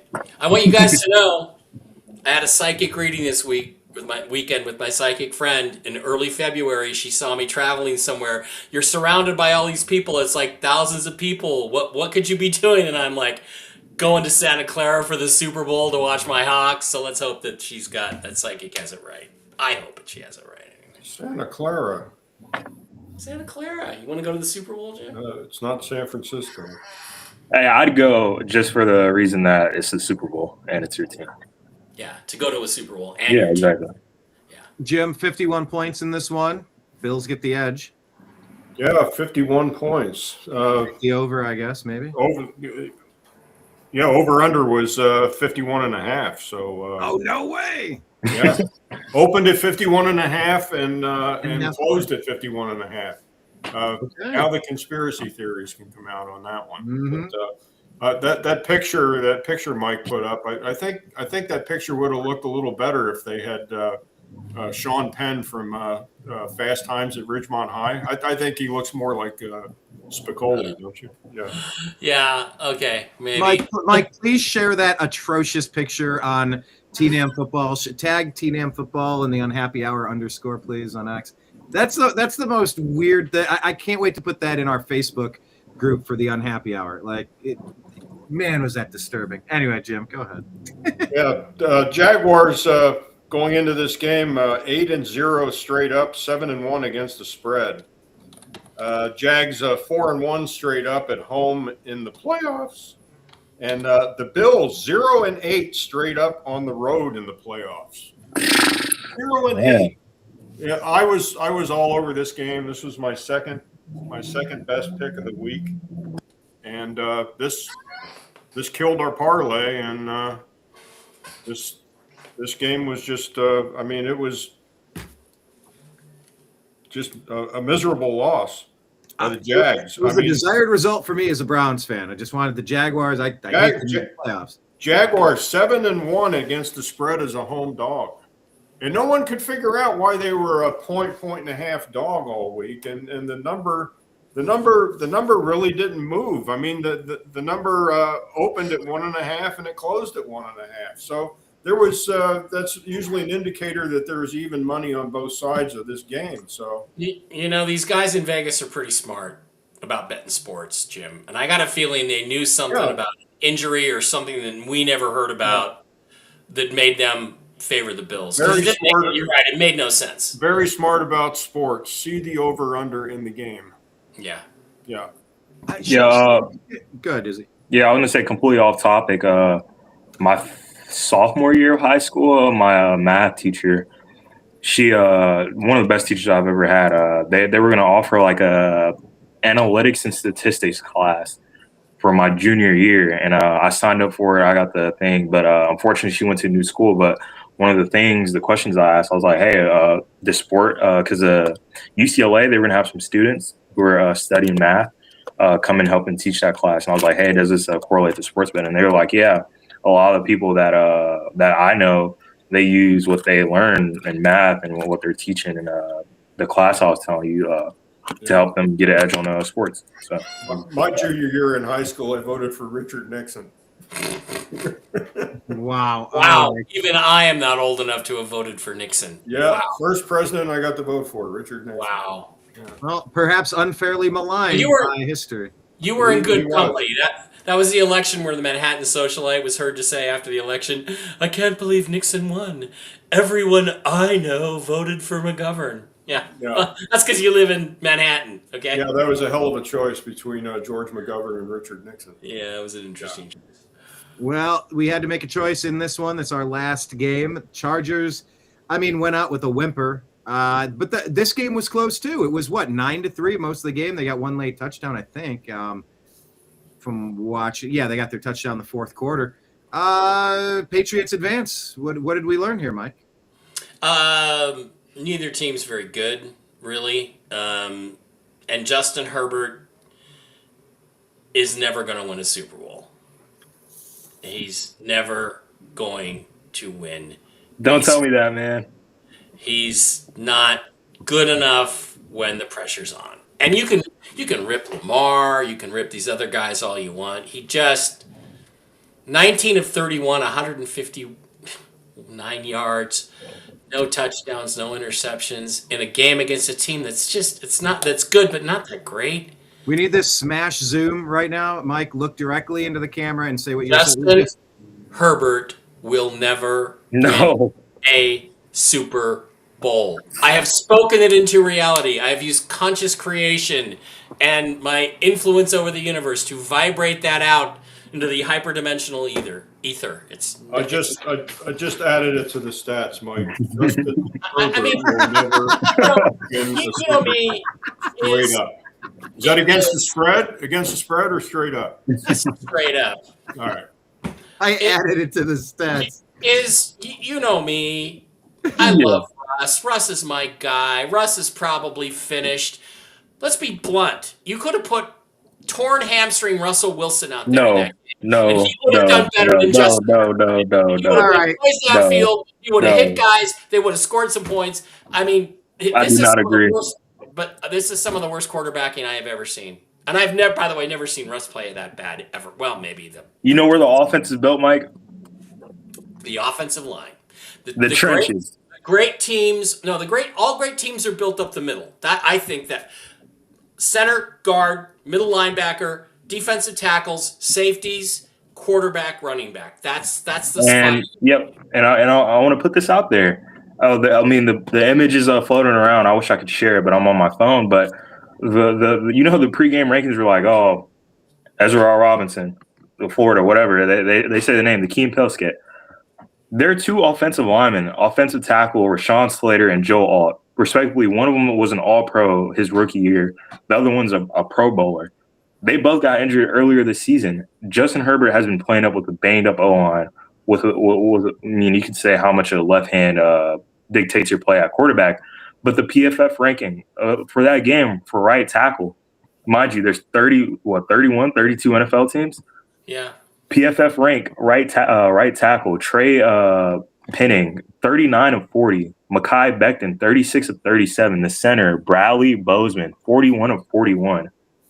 How is that possible for you to be the worst center in the league twice over? Damn. Yeah, all the money, Izzy's right. All the money's going to be spent on the old line. Yeah, and it's like, okay, the biggest thing with Gen Z and what they want to say, even when Brian showed that clip of that lady earlier, the if man, they call Justin Herbert the if man.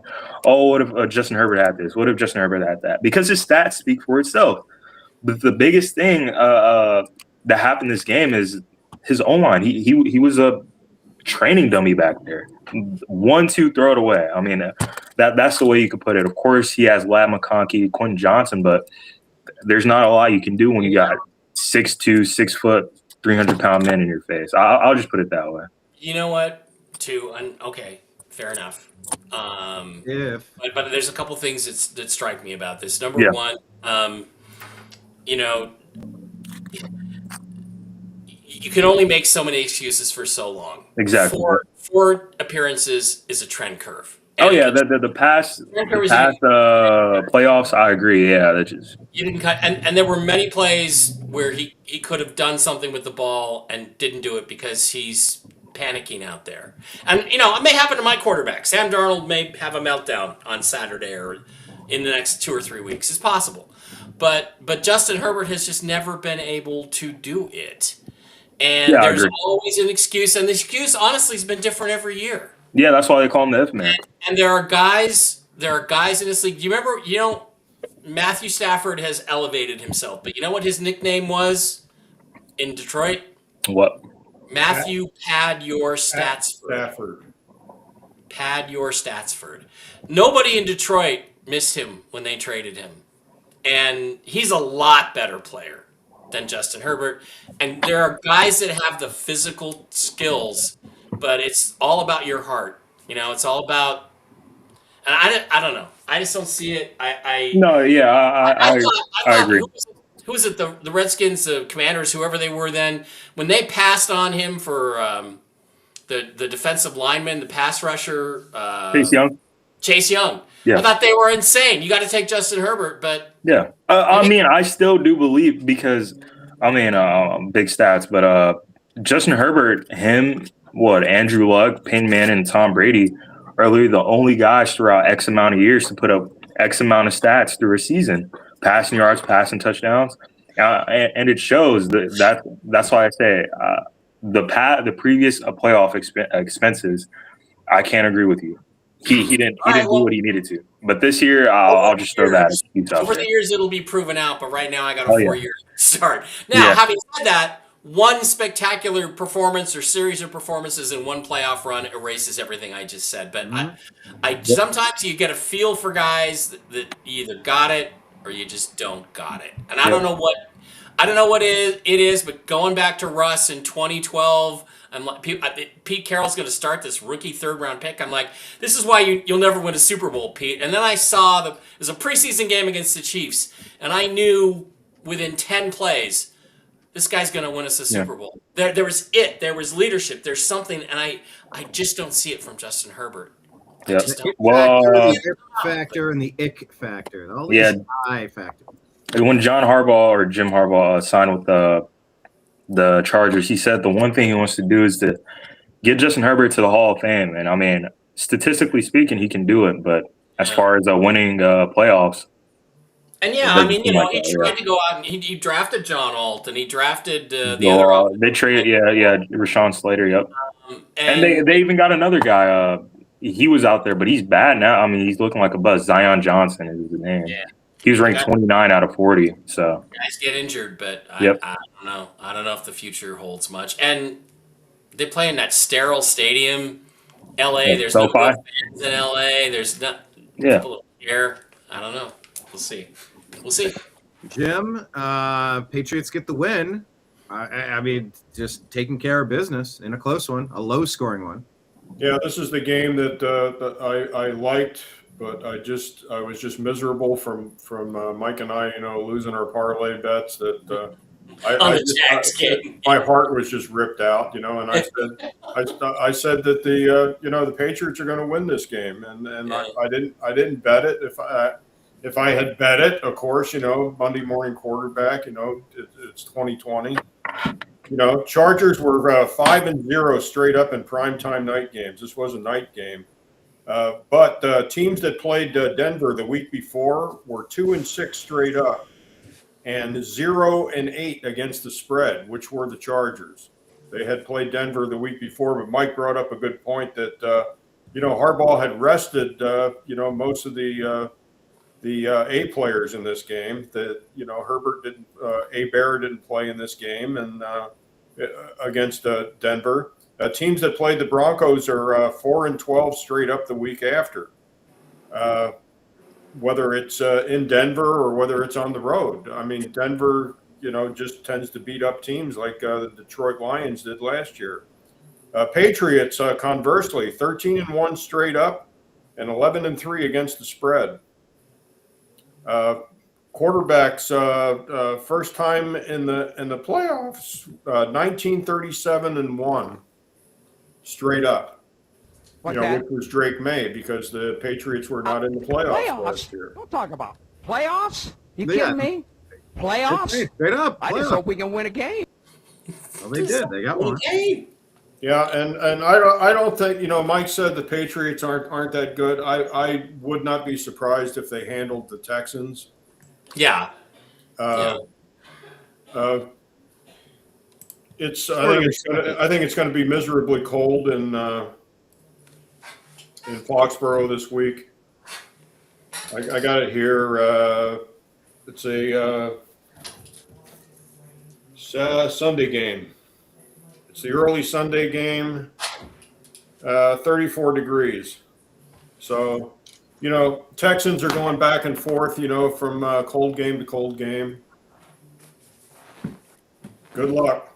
Based on what I saw last week, I don't expect, the other night, I don't expect the Texans to win against New England at all. No. Well, all I gotta say is the AFC teams are, in my opinion, I don't want to see them winning the Super Bowl this year. Buffalo. I want Buffalo to. Obviously, I'm rooting for your Seahawks because why not? But Buffalo. They've been so close as a franchise. That fan base has been. The blue balls were invented to define Buffalo. Getting that close that many times and not getting a championship is just unfair. It's something, Brian. It's something called BTA. I think understand what that stands for. Belt to ass is what that stands for, and that's what the Cowboys did to the Bills. Of course, I wasn't born yet. I never watched it, but I mean, that's what happened. Let me tell you, I did watch it, and it was hilarious. Yeah. So to put it that way, me personally, I hope the Rams win the LA. All right. Well, why don't we pivot to our picks this week? Yeah, Jim. Well, I want to say one thing, guys. On the NFL Game Picker, they don't have the playoff games loaded for the next week. It's they don't. Why? There's something screwed up. So we're not going to be able to make our picks today. We'll have to make them and then email them to each other or something. And email. Talk about email. Snail mail. We'll have to do that when they come up, but they're not loaded yet. I checked during the. That's weird. Yes, it's all to be determined. Right. And, what we can do, we could also make our picks verbally when Jim gets done giving his information. Okay. So yeah. Michael give us his picks Sunday evening. Mike, he's a genius. Let's get the picks pulled up here off Mike Barrett and Jigba. Follow him at Seahawk Boy Mike B and Mike Barrett 333. It almost works. Cuts off the side. All right, Jim, walk us through what we know, what the trends are in these games. Let's see. Let me pull it up. The right screen size to make. Let me pull it up on my side here. Okay. We're starting with Bills and Broncos. Bills are favorite. Bills are giving a point to the Broncos at home. Yeah. Whoa. Yeah. The Bills opened as a 1 point favorite in this game. It is in Denver. Game time temperature in Denver will be 49 degrees and sunny.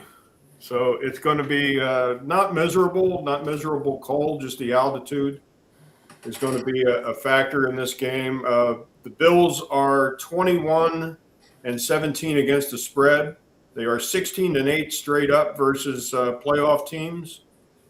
The Bills are 1-8 straight up on the road in the playoffs. Of course, they were 0-8 last week. Broncos are 7-10 against the spread this year. They are 13-1 straight up at home. Bo Nix is 11-6 against the spread at home.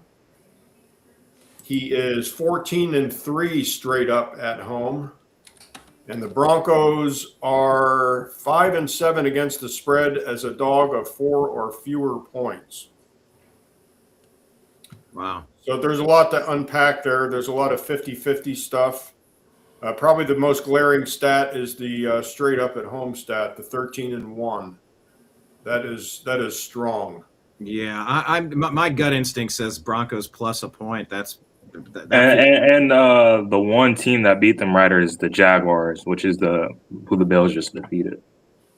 Oh yeah, I something's wrong with Josh Allen. Something is wrong with his throwing motion. Something is right. He's pitching and he can't pull the trigger. The throwing motion is off to get to medium range throws. He's fighting, but he's not the normal Josh Allen. I don't know. I just got a hunch. I like the Broncos on this one. Well, if you're the remember when I said a few weeks ago, look, if you're going to give me the Seahawks and points, I'm taking it every week and I'm going to take it to the bank. Same thing applies here. If you're going to give me the Broncos on a point, I'm going to take it. Yep. And or I could just go. I guess I could just play money line. It's basically the same thing with 1 point. Having said that, I think the Bills have a chance, but with that receiver injured, who knows? But the thing we don't know is Bo Nix. We do not know how he handles the big stage. We're about to find out. Last year they got crushed 31-7 in the playoffs by, wait for it, the Buffalo Bills. Ooh. All right. 31 to 7. If you like the game, that's the play, Mike. Is the money line on the Broncos? I mean, you're giving up a point, but you're going to get a much better price, right. especially if you parlay this game. So, looking at that one, I mean, straight up, I'm going to pick the Broncos, but I think the Bills have a better chance than people think. We'll see. Right. We shall see. You don't know what Bo Nix is going to be in the playoffs yet. I like the Broncos in this game. Yeah, me too. All right. So I want to establish, though, that I am picking the Broncos. Okay. Okay. Oh, okay. A little bit of contrarian. Just some additional points, but you will take All right. Text me your betting slip, Mike. All right. 49ers at Seahawks. Seahawks giving 7. Yeah, this game opened at 7. Mike put this number out 2 days ago when it was first posted. Last night it was bet up to 7.5. So there is Seahawk money coming in on this game, and right before our show today, I ran it up on Boyd Sports, and it is back to 7. So there is even money going back and forth between Santa Clara and Seattle in this game. Game time temperature Saturday, 51 degrees and sunny in Seattle. 49ers are 2-5 against the spread as a road dog this year. They are 4-1 straight up versus the Seahawks in Seattle for the last 5 games. The 49ers are 6-5 straight up overall versus the Seahawks the last 11. Underdogs at 8 points or more. If this happens, if it goes to 8, are 1-16 straight off in the playoffs. So that would make Seattle a strong money line bet if it does go to 8. Seahawks are 6-11 against the spread at home. Sandy Darnold, Sam Clemente is 13-0 straight up as a favorite of 6 points or more. Wow. Strong number. Yep. Mm-hmm. Yeah.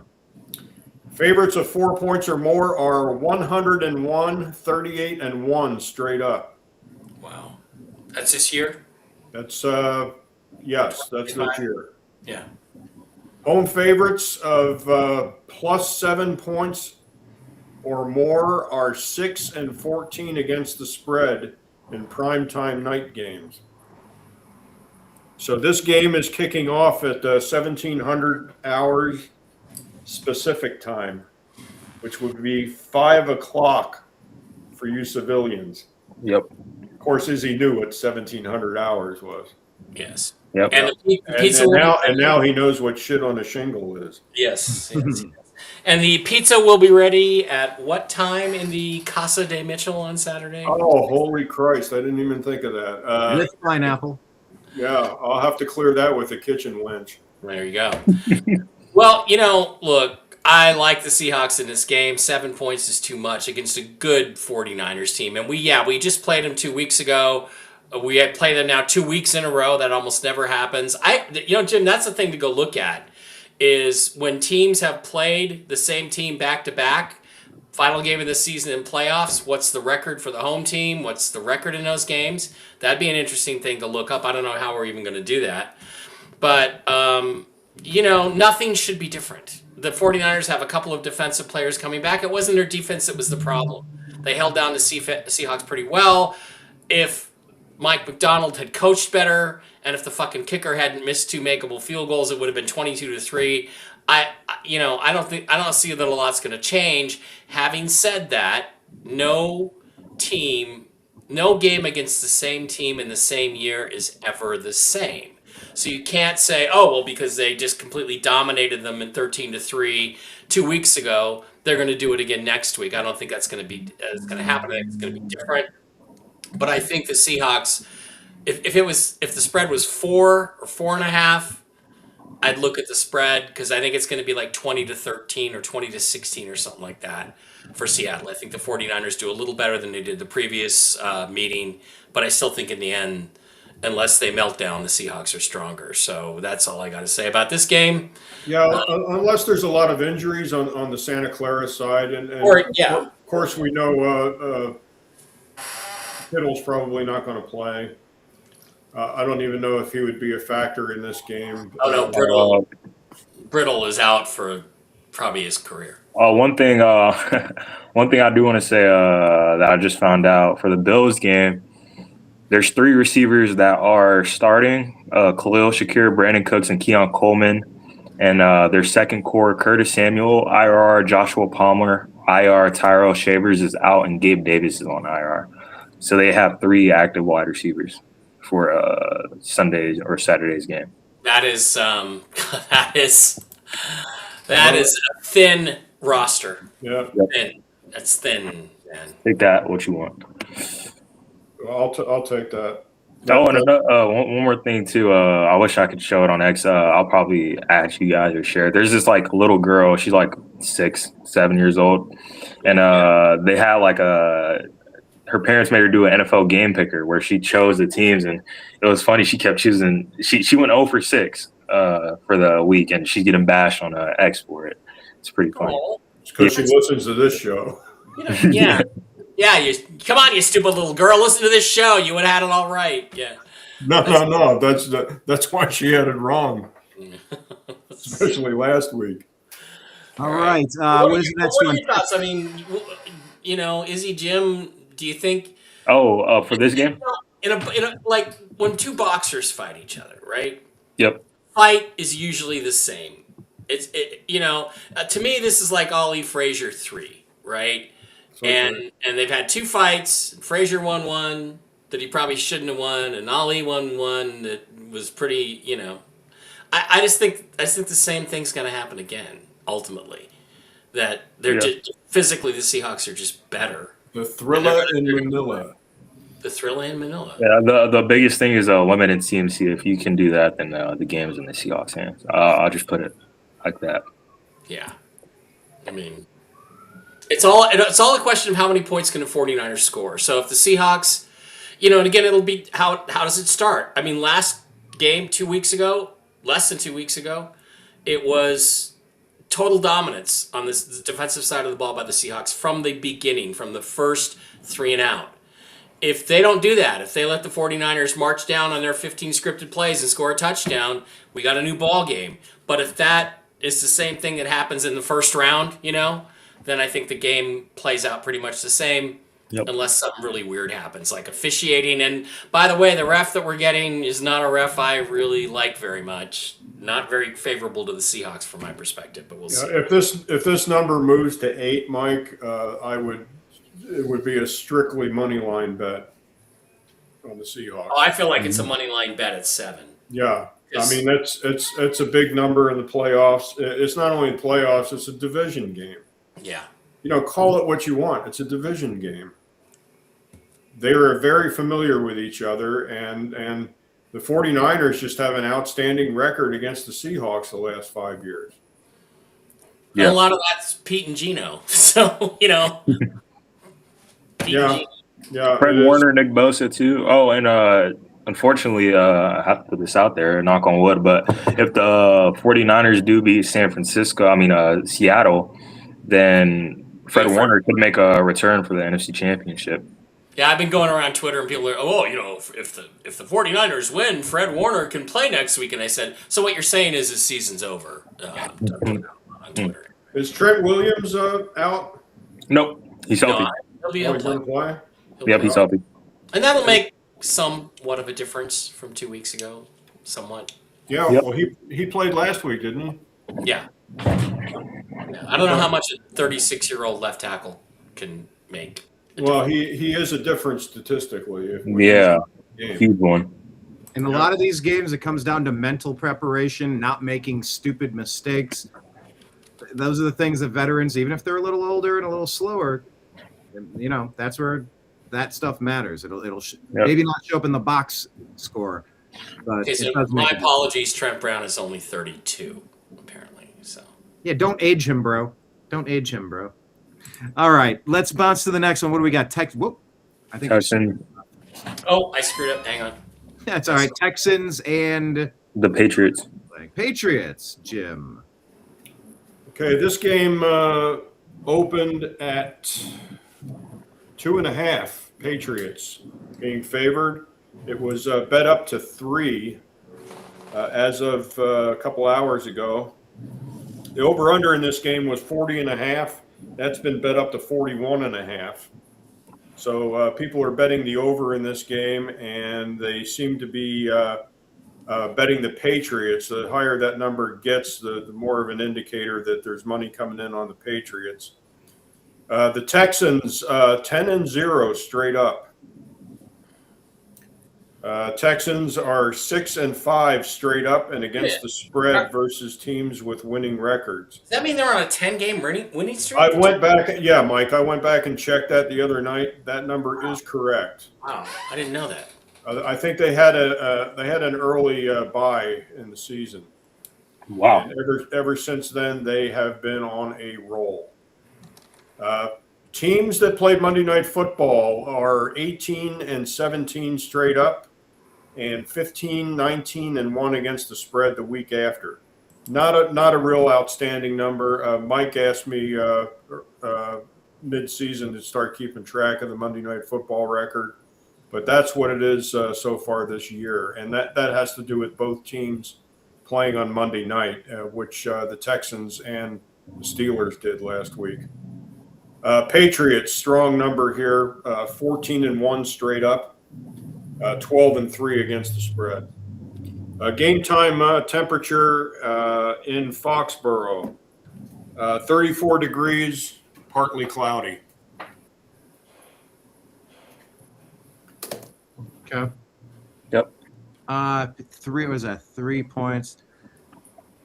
That Texans defense is legit. I know you can look at the Steelers and think that you have, just an offense not going anywhere, not doing anything. I get that, but just all year long, that Texans defense has been showing up. I can't count them out of anything. Are they 3 points worse than the Patriots? I don't know. You gotta ask yourself though, Brian. Did the Texans empty their magazine last week against Pittsburgh, because they dominated Pittsburgh?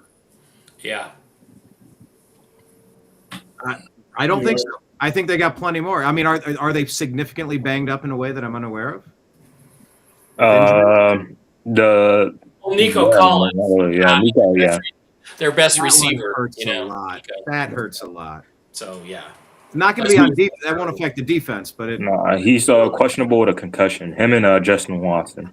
Yeah, that's right. We did cover that. And, if Dr. David Chow knows his shit about anything, then he's not playing, if he knows what he's talking about. Oh, and same thing, too, with Christian Gonzalez. He's questionable with a concussion as well for the Patriots. He's a really top 5 cornerback in the league. So. And he's questionable as well. Okay. Yeah. All right. Yeah, I'm tempted to lean toward Texans on this one. In the playoffs, though, questionable means 90% of the time they're going to play. Okay. Yeah. 90% of the time in the what, Jim? In the playoffs. Go ahead, Brian. Playoffs? Don't talk about playoffs. You kidding me? Playoffs? I just hope we can win a game. I just hope the Browns and the Cowboys can maybe make the playoffs sometime in my lifetime. Okay, I'm not uploading that video again, so we're done with that. We're done with that. Okay. What is it? We got Rams, Bears. Rams giving, what is that, 3.5? Yep. I like those 3.5. Yeah, this is the last game on the slate this week. Rams opened as a 3.5-point favorite. As of a couple hours ago at Boyd Sports, they are still 3.5. The over/under's been all over the board on this game.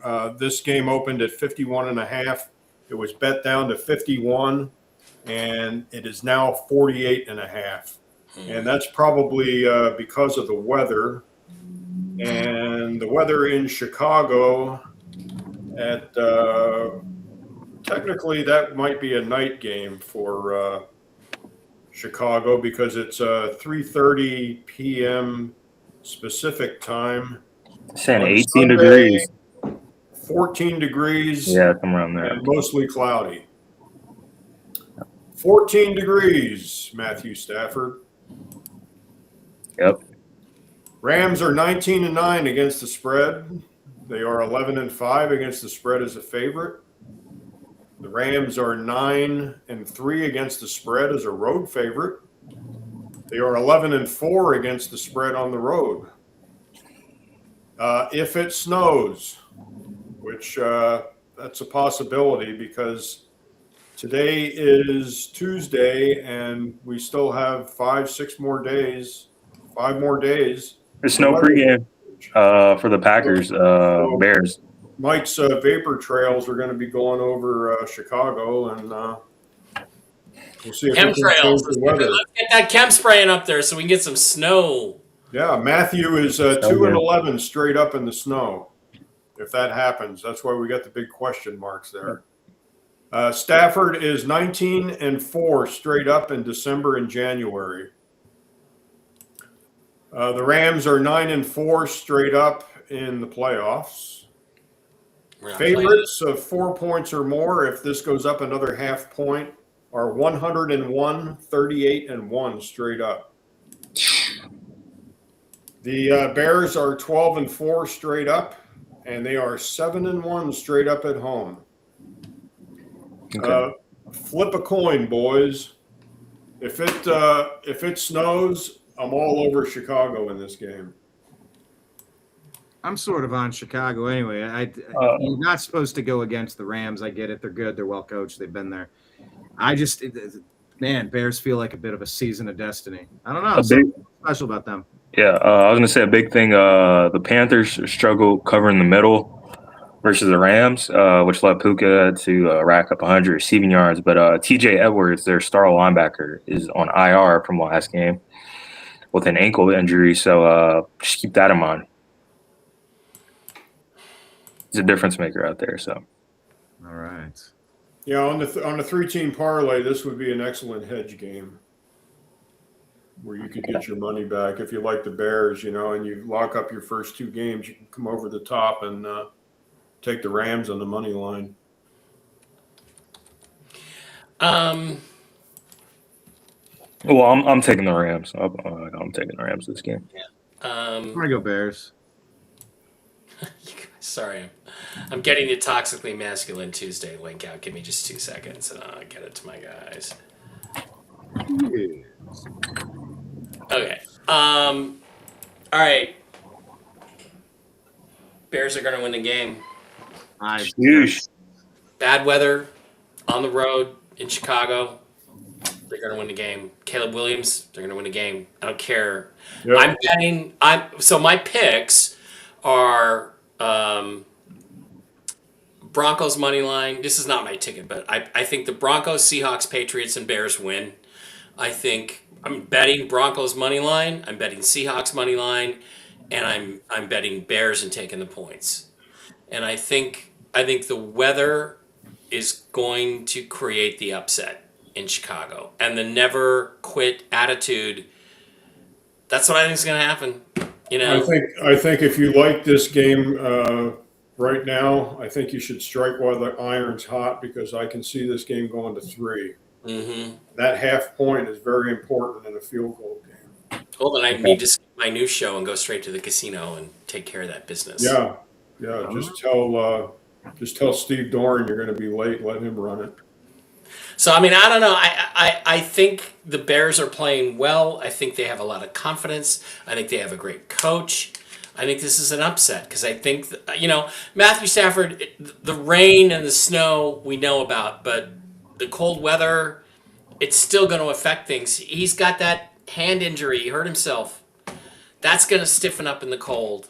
I just feel like he's not going to be quite himself. It's not like the Bears have a great defense. They have a good one. Yep. And they got Caleb. Also, they could look to the run game, which they haven't done a lot, but they do have Kyron Williams and Blake Corum in the backfield. Yeah. So the Rams are. It's not like the Rams aren't good, and it's part of it is I don't want to play the Rams in the championship game. Not that, but frankly, Caleb Williams scares me more than Matthew Stafford does when it comes to an NFC Championship game. So that's all I got. Well, if the Seahawks end up beating the 49ers like we think that they would, and the Bears win the game, then the Bears have to go to Seattle. Mm-hmm. Well, we don't need to put the cart ahead of the horse too far just yet. One of these 8 teams is going to win a Super Bowl, though. That's what betting football is all about, Brian, is putting the cart before the horse. Okay, that's a fair point. Sheed Band says Trent Williams is 60 to 70%. He was hobbling last game, and the Seahawks are going to curb stomp the Niners. Hope so. I mean, of course. Yeah, I hope so too. How they put it, nobody wanted to see the 49ers and Seahawks win. Yeah. But I'm glad the Eagles lost, and I hope the 49ers hit the road next. The thing about this Seahawks season for me as a Seahawks fan is it would be at this point with all they've accomplished, they at least deserve the stage, I think, of playing in the NFC Championship game. Regardless of what happens. So I'd really like to see them win this game because they deserve to be in that championship game, I think, more than the 49ers do. Although the 49ers could beat them. Shit could happen. They're good enough. So. All right. Well, we shall see, and we can't make our picks because the site hasn't updated. Now let me double check and just. I know I'm doing this quick on the divisional to be determined. How? Yeah, one job, NFL game picker, one job. Yeah, that's never happened. That's pretty LeMay, isn't it? Yeah. When are the games this week? They're all.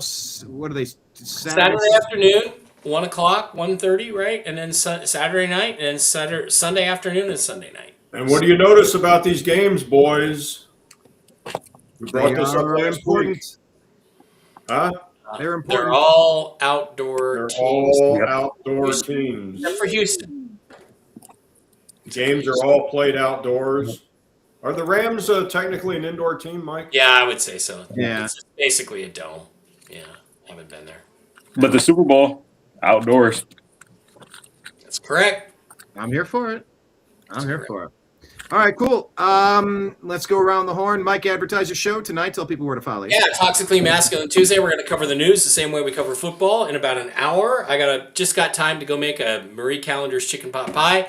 We're talking about the revolution in Iran. We're talking about the golden oil Venezuela thing. Mm-hmm. We're going to be talking about the Greenland sale, conquest, whatever it's going to be. Whether the United States should be in NATO anymore or the UN, or is it time to bring our boys home, let the Europeans fight their own wars, and all that stuff's going to be on the table. And it's going to be an asymmetrical news analysis. You're not going to get anything that you're going to see on Fox News or MSNBC or CBS or PBS. You're going to get the real news. You're going to get inside stuff. You're going to be talking, listening to guys who know people on the ground. Dr. Brooks Agnew, one of my co-hosts, he's got friends in Ukraine. They've been there from the beginning. So it looks to me like the world is on the brink of a huge change in many different aspects of our lives. And I think this week is a big week. So let's talk about it. And I'll see you there in about an hour. All right. And check it out. Mike Barra 333 and all the channels. Izzy, you should check out that show. Get some geopolitical experience from when they send you to somewhere after your boot camp. Yep. Leave us with the message. Leave us with something tonight. Ask for Greenland, buddy. It's cold, but it's safe. And it's going to be booming, by the way. It's going to be booming. Yeah. They're going to bring in all the Panama City prostitutes right up to Greenland when you guys go there. Oh, boy. New place gets built. Izzy, final thoughts? Did I say that? Some great games to look forward to. Yeah. And, I don't know, maybe some new countries to look forward to. I don't know, some new territories, whatever you're gonna say. Whatever they are. Yeah. We'll find it. Like Nancy Pelosi said, can't wait to pass it to find out what's in it. Can't wait to find out what happens in the news. Well, now we know what's in it. Yeah. Jim, you're always good for a bit of wisdom at the end of this. Watch Toxically Masculine Tuesday tonight. Dr. Brooks Agnew. I met Dr. Agnew. What was it? 2 years ago, Mike, when you first got into Vegas. Yeah. One of the top 10 smartest people you'll ever talk to. Yeah. It's like Mike says, you can't ride in a taxi cab Brooks Agnew without opening the door and being smarter. Yeah.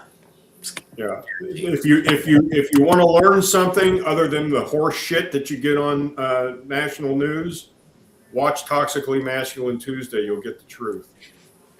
All right. And we have dating pointers too. So Whiskey and Wisdom does that too. yes, I do. All right, everybody. Thank you for being here. Let's try to remember to place our bets. Let's text each other when someone figures out that it's working, so we can. Yeah, I will. Okay. I will, and let you guys know that it's up and working, and I'll make my picks. You need a screenshot for evidence, Brian, or do you trust us? Well, I mean, we're going to enter it. It'll be in the. Jim, any one of us, any one of these weeks could have gone back and changed our picks right before the games anyway. So we could have been doing that a couple of times. Izzy, you've done that too. Yeah. Anyway, all right. Well, we will be back. I guess we're roughly going to plan on Tuesday at 3 p.m. Yeah. Guess so. We'll try to see as it gets a little closer. But thank you all for being here on Strictly Football Season 2, Episode 25 or 26. Thank you all. Appreciate you. I love you. And we will talk to you again soon. Take care, everybody.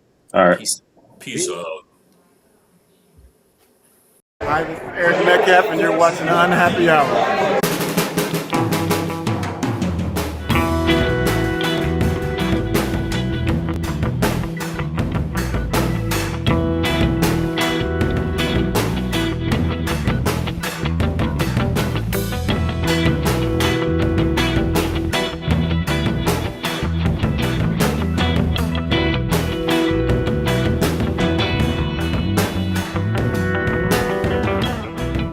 New American Media is proud to present a division of the Unhappy Hour sports show, Strictly Football.